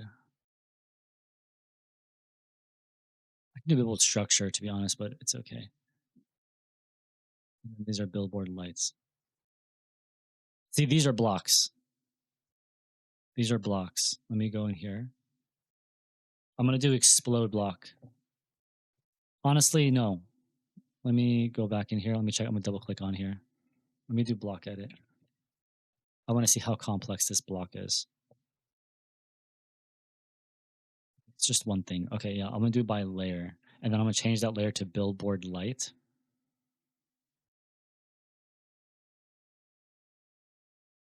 Okay.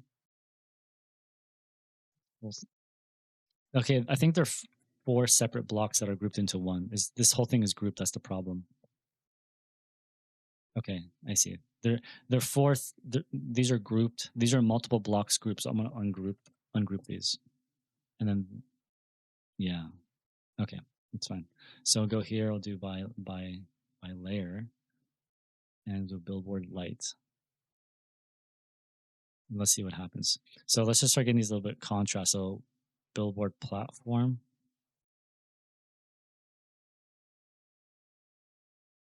So we'll go in here. Billboard platform. I want that to kind of pop, right? Billboard signage. I want it to be really light, like even lighter, like super light. And then billboard light. I want that to pop as well.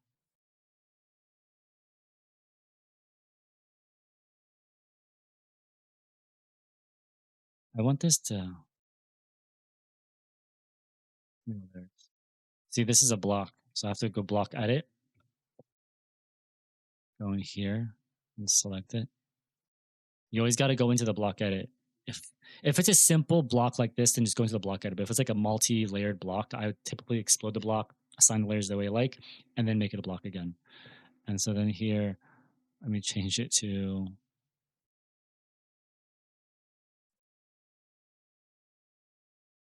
Honestly, I want the billboard. I want there to be a contrast to it. So I'll do okay.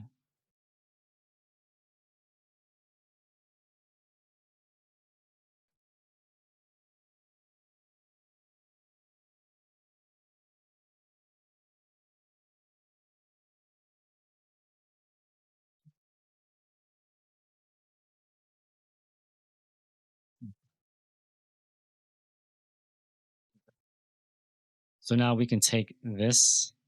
Let me just take that as a duplicate. And then I'm gonna make this a block. And I'm gonna select it here and call this billboard. Okay. And then text.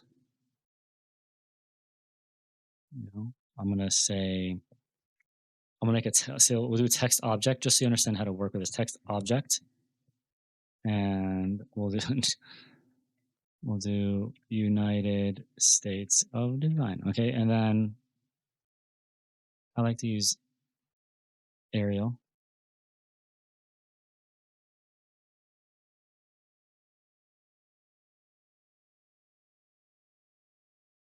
I use Arial for everything, by the way, for my text and all the designs. I do surfaces, not solid. I do surfaces. And honestly, that's about it for right here. I don't know if here. I don't know if it landed anywhere. Let me do cell. I don't think it did it. Let me. I think I next objects. Okay, let me click right there. Maybe it's just so small. Yeah, that's why.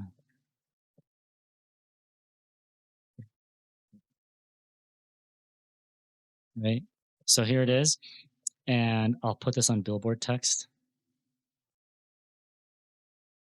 What I typically like to do is just make this flat on the ground as well.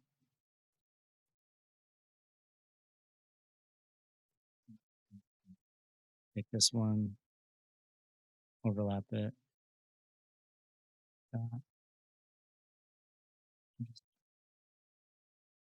ZS resume selected.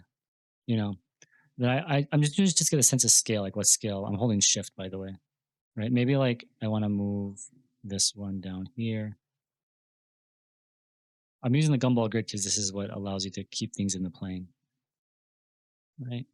Like that. So then take that, do here, and then I'll extrude it up, maybe 1 foot. There you go. Take this, rotate it 90, move it here. Sometimes do wireframe view so I can see where it is. And, oops,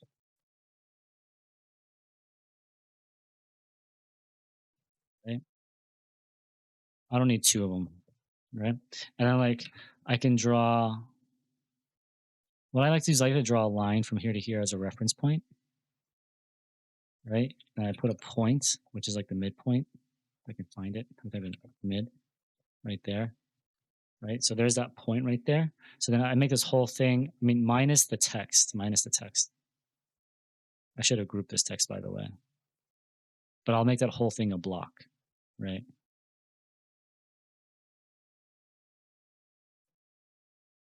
That's what I'll do. You know. So I mean, this is already a block, but that's what you want. So then this thing here, what I'll do is I can select the whole thing and group it now.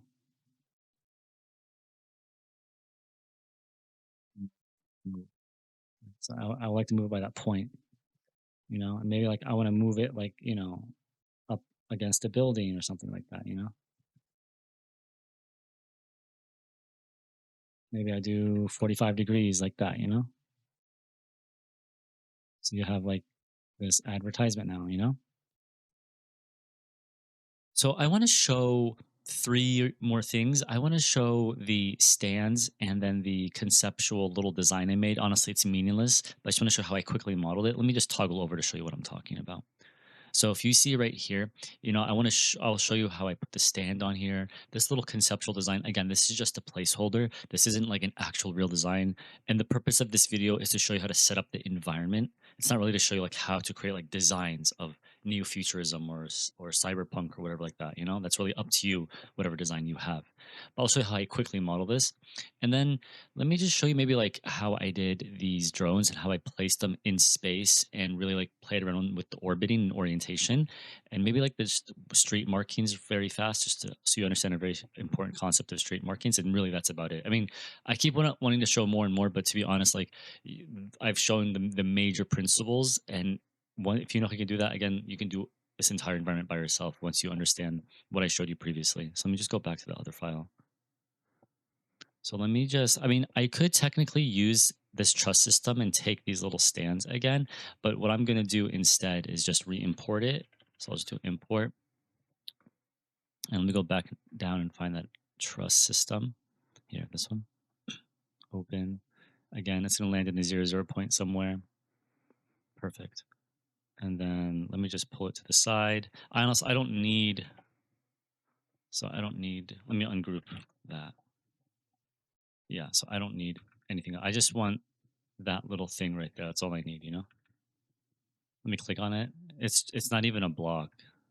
So let me go ahead and make a new layer. I'll call this like pod stand. Pod stand. That's what I'll call it. Let me pick maybe one of the lighter tones. And again, I always go to properties and I always make sure that it's display by layer always so that I can see it. Okay, it's on layer 0. So that means this, maybe I didn't assign it. Pod stand. There we go. Okay, cool. And again, I want to make it a block. And I'll just pick anywhere for a base point like that. And I'll call it pod stand. Okay. Right. So let me just move this. I think it's at a weird orientation. Yeah, because the original one was angled. Let me just draw a straight line. Let me go to top view. ZS sweep selected. Let me do wireframe. And again, you don't have to be like super duper accurate on here, you know? Like you don't have to make this like precise when you rotate things. It's not a big deal. Let me just move this here. Rotate.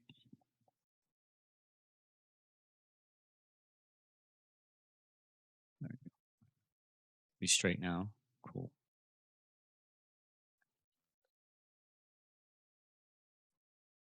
I'm gonna have these sit on top, just like that.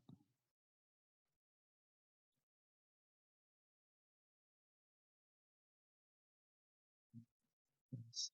And if again, I always have like this little reference point here for always snapping to the midpoints of things, so I can always take it like right there to the midpoint of that, right?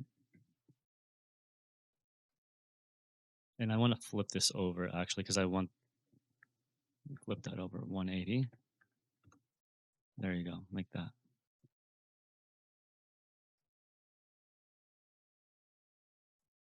And let me do move vertical. I want this to touch. Doesn't have to touch. That's good enough like that. And I just want to start off with one for now. We'll just work with this one here. And okay, so let me go back to top view. And what I want to do is draw a rectangle. So this is like how I did that pod really fast. Okay, again, that's just a placeholder design, but I just want to show you quickly how I play around with these things.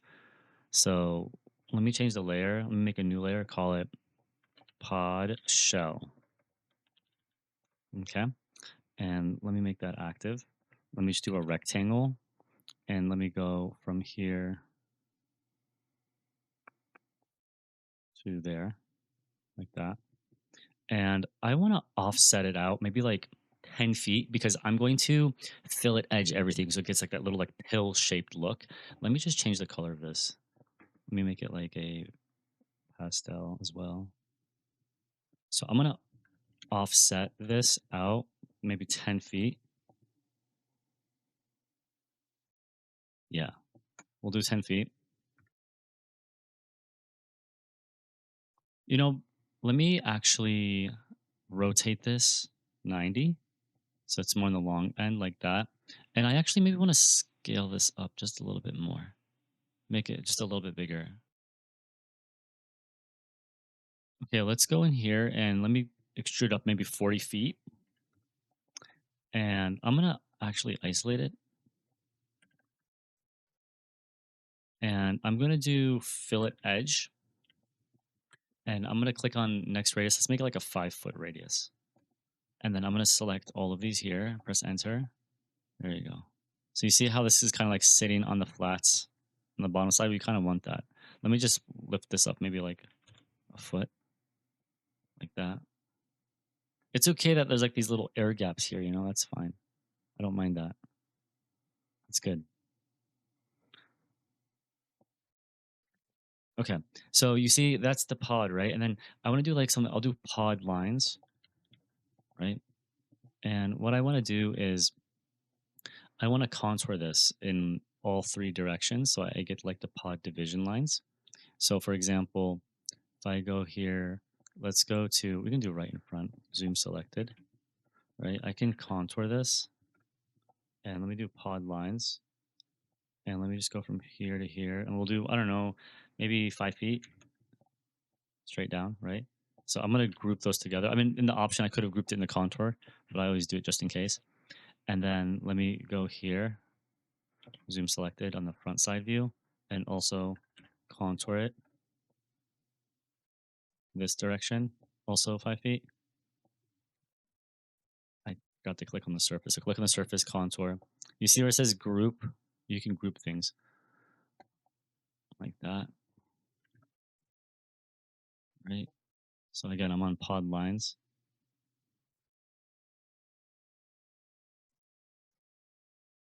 So then I want to contour one more time this way, right?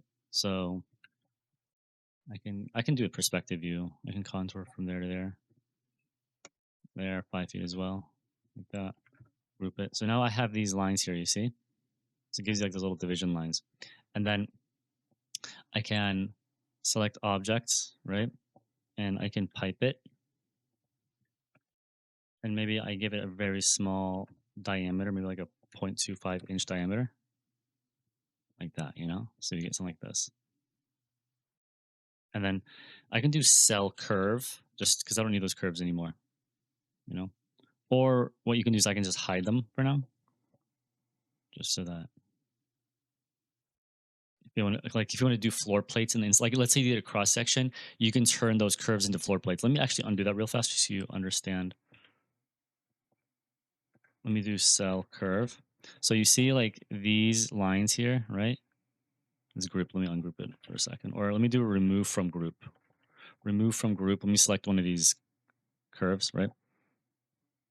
Right, like I can offset this inward, maybe like 1 foot in, right? Or let's go 2 feet in, like that, right? Let me just go into wireframe so you see what I'm talking about. So then you can make this I'm gonna do planar surface. Like you can make these like a floor plate if you wanted to, you know? That's like I mean, I'm taking this way further than you have to do. Like, don't worry about that unless like you want to show like a cross section going through here, right? So if like you want to show like a cross section going through, you can do like a bunch of floor plates stacking in here with like windows and stuff, you know? And then, I can do like pod window, right? Pod window, frame, and then pod window glass. Pod window glass, right? So I can do like a circle, V for vertical, right? I'm just eyeballing it, right? And then let me just move it. See how that's really big. That's like not a bad size, like that, you know? And then I can offset this out, maybe 2 inches or 3 inches, like that. Take these two, extrude it out, -6 inches, like that, you know? And then make this planar surface, like that, push that out, maybe -3 inches, like that. There you go. Perfect. And then, so we can make this. I'm going to keep the pod lines black, but you don't have to. You can make it like a very like light line if you want to. And then the window, we can make that. We can make that pop if we want to. And then the glass can be honestly we can make it the cyan if we wanted to, like that. So we can take this one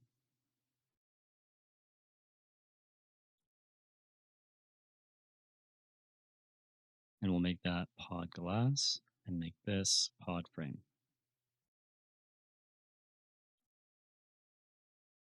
Like that. I can group that. I'm not going to block it because I'll make the whole thing a block. And then I'll take this one, maybe put it like right here, right?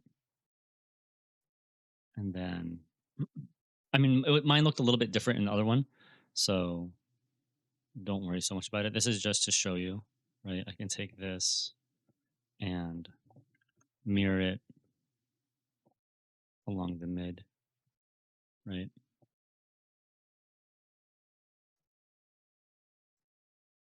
And then I can rotate this 90. I held Alt when I did that, but I forgot this is in a square. I should have made it a perfect square to be honest, but it's okay. It's not a big deal. Let me just get rid of this. Let me push these in a little bit.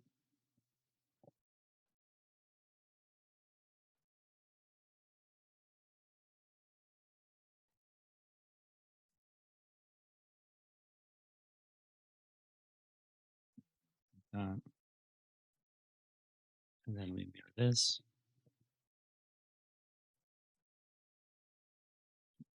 right? And then I can make this a block if I wanted to. And well, I don't want to. This is already a block, so I want to make without the stand a block, and I'll pick that point, call it a pod, right? So then I'm going to copy vertical up like that, but I want this to read a little bit more. So I'm gonna go up like 1 foot. And then what else I'm gonna do is I'm gonna take this and I'm gonna rotate it 90. like that, you know? So now we have this. So if I do unisolate, we got this guy here like that. So now I can take this, that, this, right? Let me group them together. And I can just, I know every other one is going to be, so if I go 200 feet, right, like that, and then here, negative 100, it's going to go backwards. And then I'm going to just rotate that maybe 90, like this, and then go here, 100 feet. Again, I'm always holding Alt to make a duplicate. I guess in Mac it's Option, and then do 90 as well. There you go. So you see how we're starting to fill up the space now? And again, like the billboards, like I can take this billboard, maybe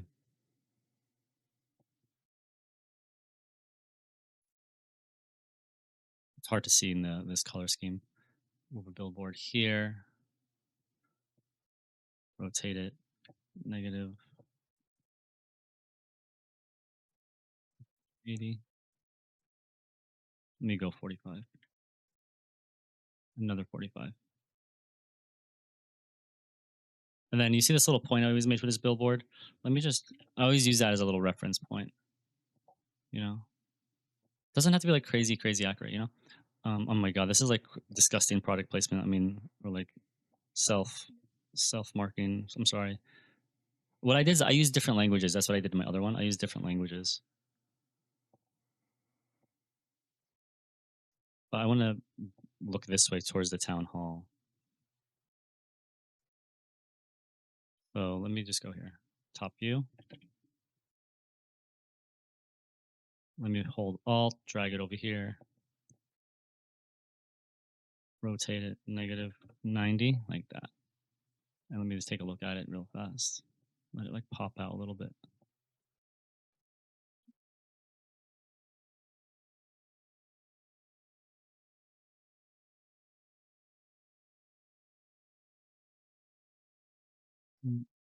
Move this here.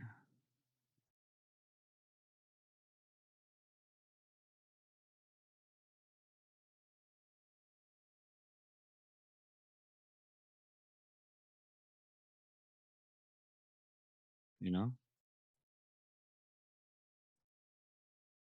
So you see how things start to fill up?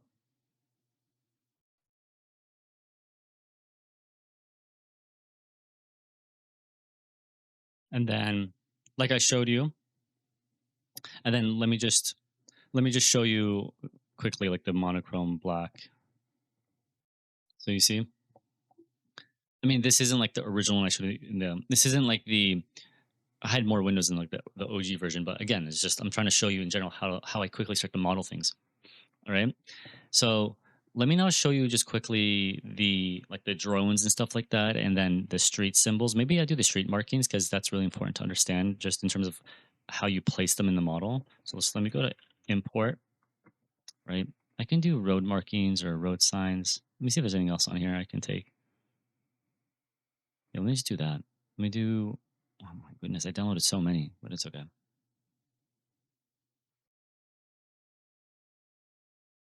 Okay, you see like these little arrows, and this applies to everything, to be honest, not just the arrows. So if we see here, for example, like let's say these arrows here, again, I'm just gonna select these and go to my properties, display by layer, right? Make a new layer, call it road signs or road marks, right? And then I'm gonna give it a color. Maybe they're like high contrast color like that. And let's just take this one for example, right? And then I'm gonna put it on here, road mark, okay? I think it's a block. So let me just go into the block again, select it by layer, go down, road mark. Okay. So if I go here, right, when I place it on this, you don't want it to be on the surface exactly. You want it to be sitting a little bit above the surface. If I do move V vertical, right, so let me move this down. Let's move it down to here, right, for example. I want this to be sitting like I want this to hover over the surface a little bit. I don't want it sitting directly on the surface because it's gonna have like this weird look. So what I do, so like right now, I think it's like maybe hovering a little bit, right? But what I do is just go up in like 0.5 inches on the safe side, right? Like that. And this applies to everything, like even the little dashed lines, and I make duplicates of those as well, right? So you can take it like that, like this. I can take these. I should mirror this along here. Mm. I mean, you can model the street lines if you want to, but I mean, if they have blocks for it, I don't want to model it.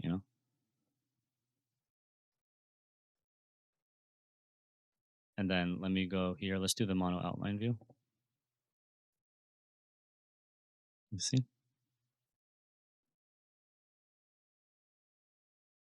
Let's go back to shaded.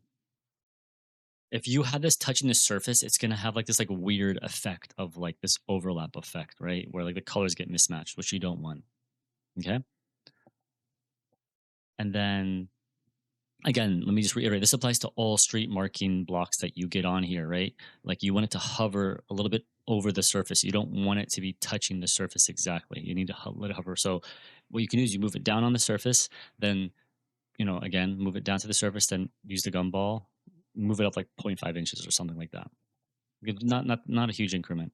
Okay. And then lastly, let me just show you like maybe just like the drones. So let me just do import and let me find I don't know which drones to use to be honest. Let's just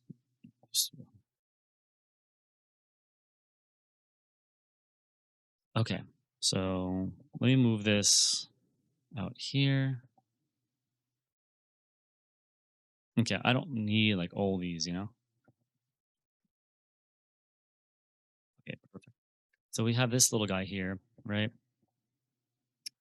And let me look at it. 84 meshes. I don't know if I'm just gonna ungroup and see what happens. So that's a group. That's a group. Let me ungroup this again. So, okay. This is like ungroup that. Okay. It's manageable. This one's a little weird. This one's like, there you go. That's good. Again, I don't have to be like super duper accurate on this. Okay.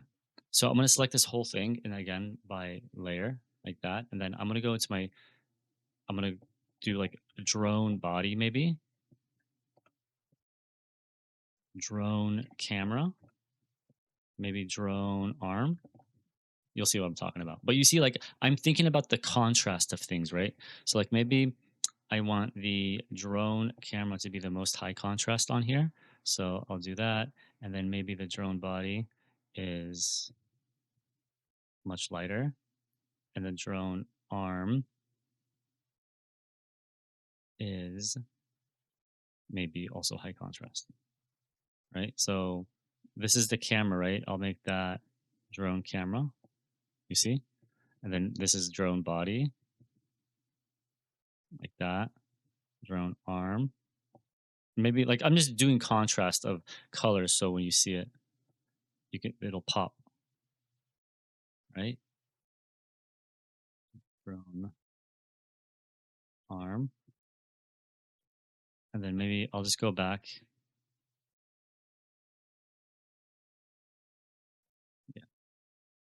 This is a very detailed. You definitely want to make this a block. You definitely want to make these types of models a block. Very important. I can tell this is a heavy. This little thing is a little heavy guy. I can tell because there's a lot of geometry on here. So let me deselect this.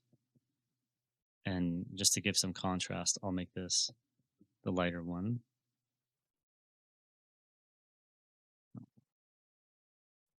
Like that. Also, I'll make this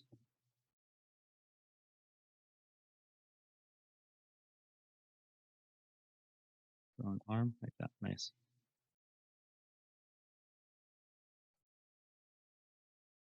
Guess there's some that are left over. Honestly, if I'm missing something, it's not a big deal.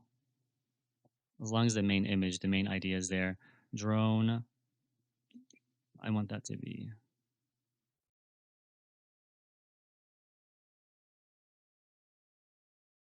Okay, nice. So Definitely want to make this a block. Okay. And then I'll pick this, call it drone. Nice. It's really big, so we'll just make it. Well, we might want to make different sizes for these. So the first thing I'm going to do is I'm going to just go to top view, right? And I want to place them in top view for first, right? This is massive, but maybe we want we might have like different scale version of these. So this, and like you're just gonna make like a ton of copy of these, like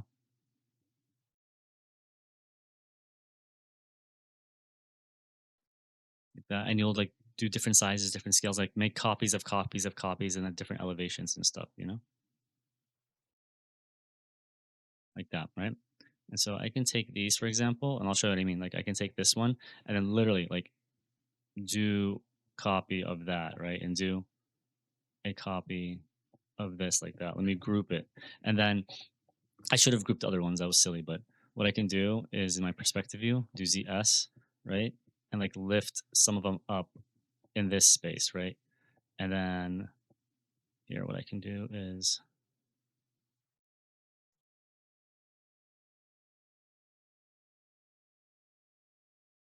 let me group this these upward like that. And so what you want to do is start to let me remove from group some of these. Remove from group, right? Let's remove from group this one, for example. What you want to do is like play with the orientation in space. Like maybe I want it to angle like that, right? You see what I'm saying? And maybe I want it to like that. And I want it to, rotate. What best things to turn off your O snap so you can just move freely. But you want to have like you want to play around with orientations like this, you know? That's how I got like my shoe block to hang off of here, where you have to play around with the orientation of certain things, right? And it's cool when you have it. So like in one of my shots, I have a frame like this, right? Where it's like, you see, this just seems way more natural. Like it's coming right at you. And again, I want like the camera to be pointing at me. So let me just turn it around this way, like that, right? Like that. So maybe I want it like this, and you see the camera. Maybe I want it pointing down at me. You see? So you got to think about things.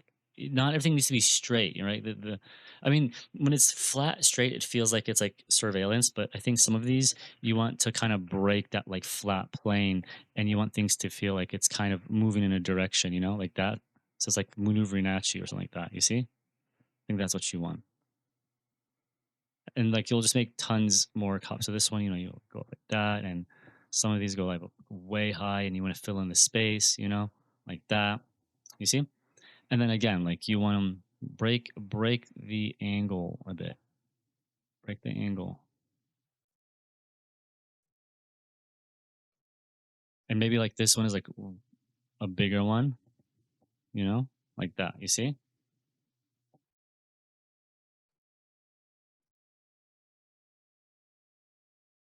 And then let's do white. So again, you can keep adding more and more things: light posts, lamp posts, benches, trash cans, text objects, exploding assets or exploding blocks and reassociating them as blocks, doing your layer coloring, the color profiles. Honestly, if you can just do that, then you can set up any environment, you know? From what I've told you, you can set up any complex environment moving forward. So let me go back to the original file just to show you a couple like nuanced things. So in general, I want to talk about some like conceptual things about setting up environments. Okay, you need to really think about like the human aspect about this, right? So for example, clothes hanging off, signage. I should have added more imperfections to this that are not architectural, but more object based, like maybe a cup or two on the ground, or something like a bag flying in the air. So like that's why, for example, I put piece of shoes like hanging down. There's like these slight touches of like a human touch to it. The one thing though is it's kind of dystopic. Like I don't have any. I have like a person sleeping here and a person sleeping there. It's really hard to see it in this one, but you'll see it in the final exports. And like I have like a cat walking here. So I think there's still like more things I can add on here, but obviously I think this looks great enough for an environment that is telling some kind of story. This is like the only thing I actually like designed in 5 minutes. This is meaningless, by the way. Like this is just a placeholder of a design, of like these like floating pods. You know what I'm saying? But this is the literally only thing I modeled from scratch, right? You just saw what I did with the power lines and the trusses and the buildings. Like this monorail, literally, that's an asset. Like that's why I said 98% of this are assets. You know what I'm saying? Are just blocks. They're not me modeling things. And so it's really setting up a dramatic view and making sure the colors are working the way I want. And again, I'll show you at the end of the video, not end, but like after this, how I process this in Photoshop. I also want to talk about like the view. Like if you notice, I'm kind of breaking the frame. I need to really point these things out with like an intention. Like you see, I have like a drone looking right at you, and like I have a little kitty here, right?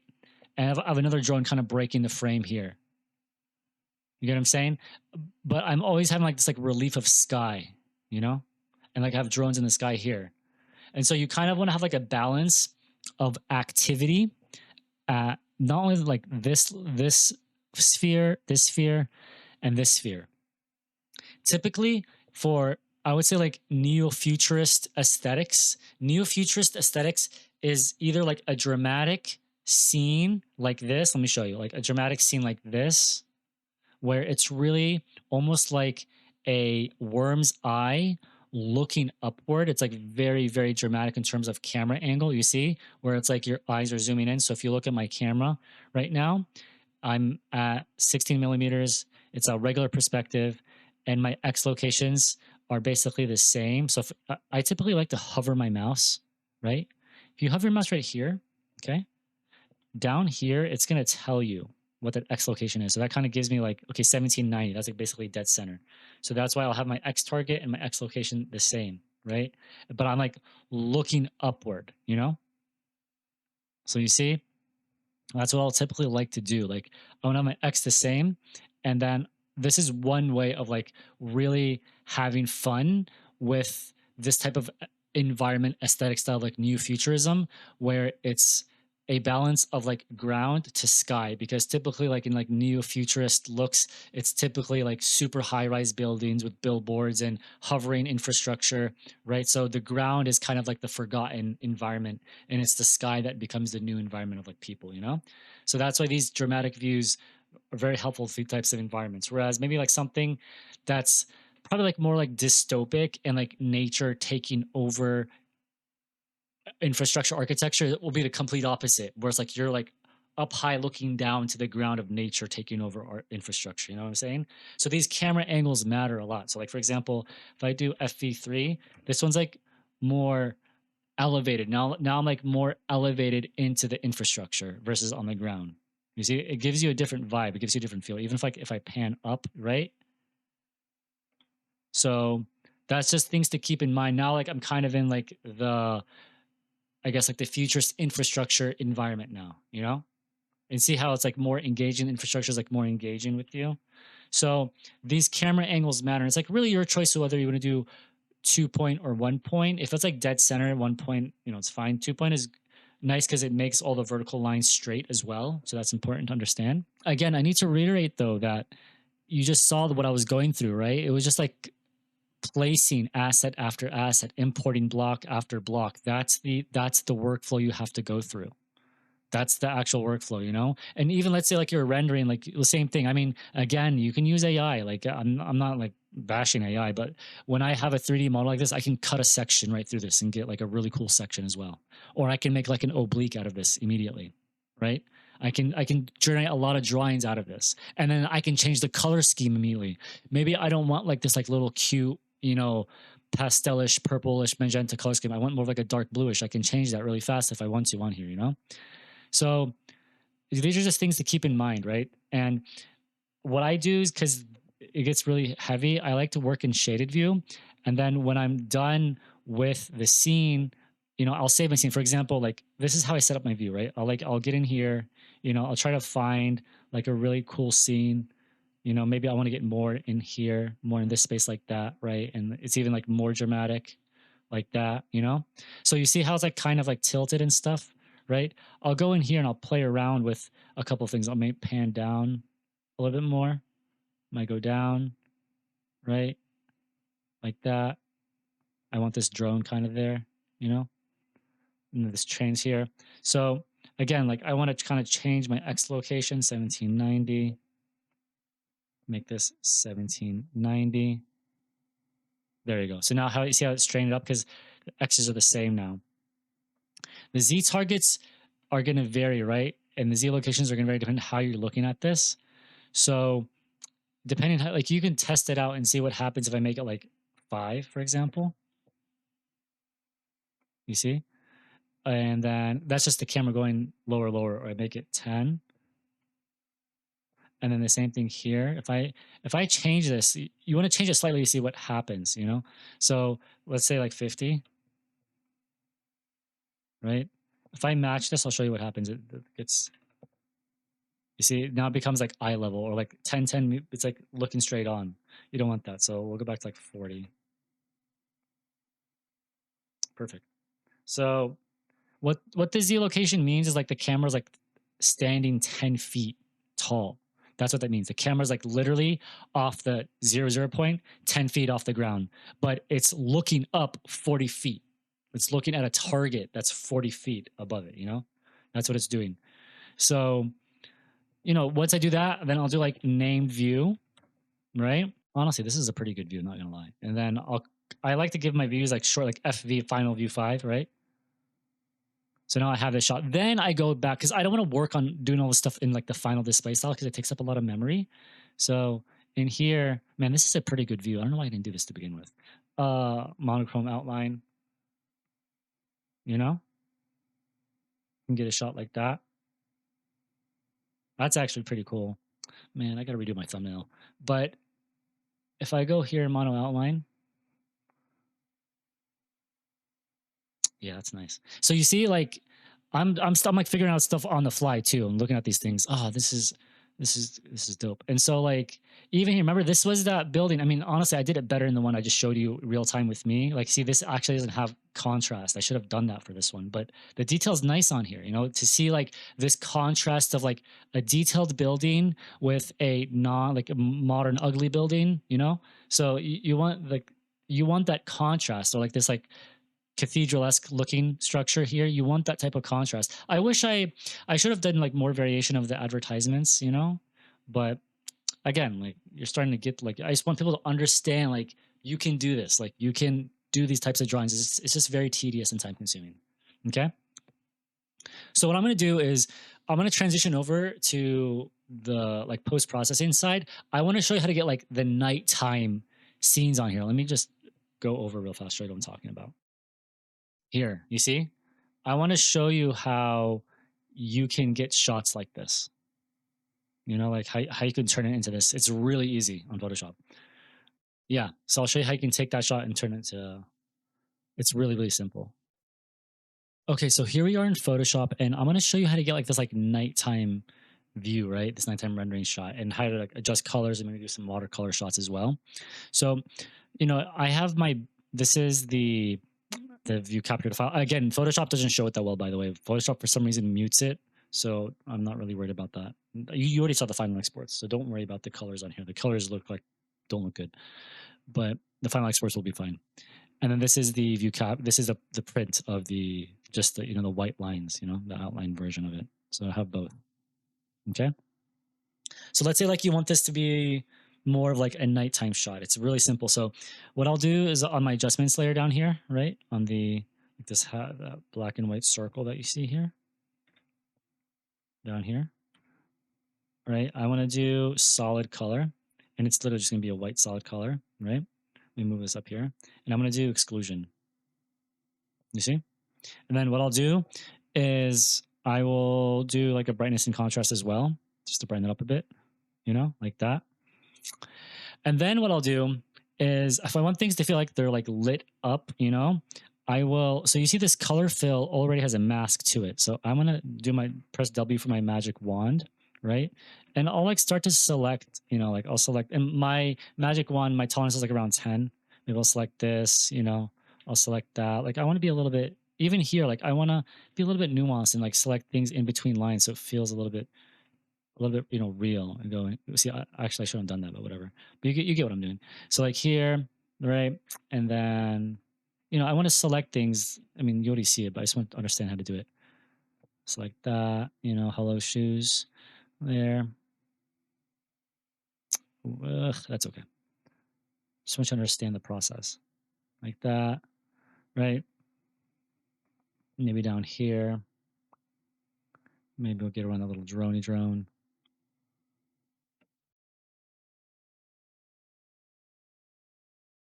Right? Okay.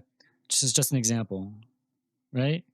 And then what I'll do is once I have these selected, I want to exclude these from the actual color fill. So I'll do B for brush, right? And I'll make sure it's on black because black means to exclude, right? And then you see, I'll just go over on the mask, you know? And like I can also change the colors of these if I want to, right? There. You got it? So that's basically, I mean, you're going to select more than what you want, right? So that's how I get it like that. And then there's there's a lot of things you can do this, but that's one adjustment. Other things, like let's say you just don't like the color scheme or like you want to change the color scheme, right? So like let's say you go here, you can do hue and saturation, but I actually don't like that. What I like to do is I like to do selective color, and I'll go in, like for example, there's like a lot of magentas and reds on here, so I want like more of like a bluish scheme, you know what I'm saying? So I'm gonna start to change things to be more on the blue side. So magentas are for sure going to change a lot. You see, maybe I want things to be more like on the blue side. I'm just playing around right now, but magentas. Let's do. I don't like the yellow background with this, but it's okay. Cyans are.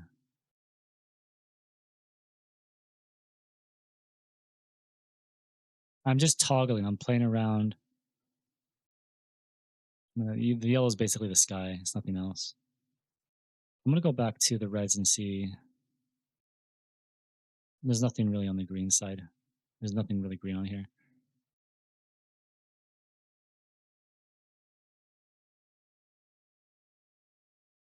But this is how I would start to change colors. Magenta. Oh, see that gets more of like a reddish scheme,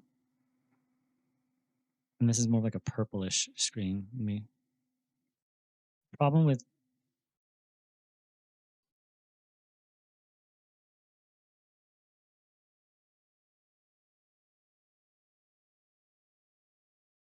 yeah, you gotta really push the cyan for the magenta, like far far right.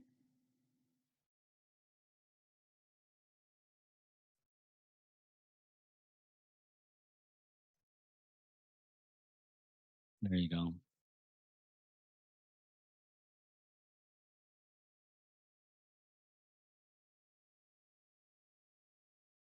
Again, this is if you want to change it to like more of like a bluish, versus a magenta. I'm not a fan of the yellow, to be honest.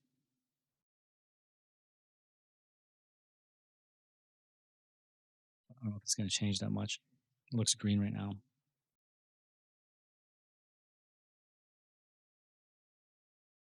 It's okay.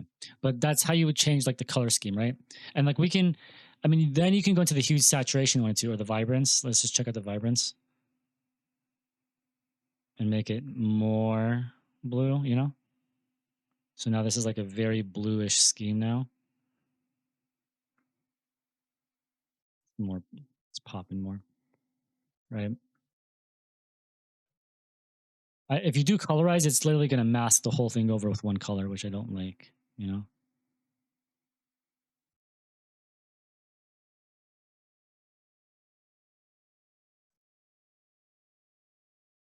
It's nice like that. That's an option. And if we go back to this one, you see how it's like now kind of like neon. You see? Let me show you the difference. So let me turn these off. That's like green versus the neon. It's like neon yellow. So depending on the color that you pick, it'll inverse it. I like the like pop pink stuff. I like it. I think it's really cool. And then another thing you can do is like watercolor masks. So like for example, let's say here, I kind of want to show the this outline behind it, like it's becoming like a drawing, right? So I can like do like pick a brush, like a watercolor brush, or I mean you would have to download like watercolor brushes, right? And then I'm doing it at 100%, right? And like you can start to like break the edges. That's what I like to do, right? And then sometimes I'll go in here, make it like 50%, so it feels like it's being painted on a little bit. You don't have to do this. This is just I'm just showing you like things that you can have fun with this. But yeah, so I mean, this is probably one of the longest videos I've made in a while. So, and then I save this as a PNG final. I always save as PNG. Let me go back to the final exports. So I mean, yeah, that's basically it. Like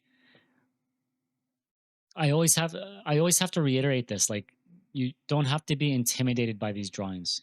These drawings aren't supposed to be intimidated. They're not as hard as you think they are. They're more so like just tedious efforts, like consistent tedious work of like inserting assets and changing layers and adding colors versus like modeling. The modeling, like if you notice, I did not cover the modeling aspect because this isn't really about how to model like neo-futurist aesthetic. It's about setting up the scene and the environment for whatever aesthetic you want to fill in the blank for. So like I don't know, for some reason when you look at it in a line drawing, it it plays more with your imagination because it's a line drawing. And again, like this is fantastic quality. This is really good quality. Like, what I'm saying? This is fantastic quality for what we're working with here. For this size, again, I'm on a 42 inch, or excuse me, 32-inch 4K monitor right now, full screen. So this looks fantastic. 125%. Like this looks great. No one's ever gonna look at it this zoomed in, like probably like this. So again, you need to beyond all of this, you need to have like a vision of like what's the environment that you want to show, right? Like it's not just like how can I model this or how can I use Rhino or whatever program. It's like, do you even have like a vision? Like what's your vision? Like look at examples. You have to look at examples of how they're using assets, how they're breaking the frame, how they're playing with perspective, how they're playing with depth of field. It's not just like a technical expertise of things. It's just like your actual conceptual design vision of what you're thinking of. I honestly really like the black and whites. I think they look really nice. The line drawings are super cool too. There's something about the black and white drawings that are just very compelling. I love the pop color drawings as well, and the nighttime ones. I think I wish I had like something really breaking the frame right here. This is getting like kind of empty. I kind of wish there was like something happening here. Maybe like I don't know. I have too many drones. Something else. I don't know. Something weird. I should have put something weird here. Maybe like a cat looking at you, would have been cool. Maybe. I don't know. Yeah, maybe like a little cat looking at you here or something. But playing around with the frame is super important, and like the perspective of these shots are very important. Honestly, I'm trying to think if there's like anything else I should mention on here, but I'm just toggling in here so you can kind of get a feel. Again, this is the watercolor I was talking about. This is how it looks.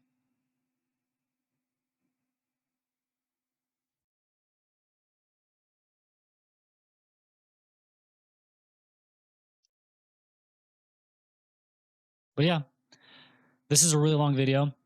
And so, please share my channel with other people that need help. I'm trying to make this as accessible as possible to everyone. So just, please like and subscribe if you found this video helpful and share it with as many people as possible. Thank you.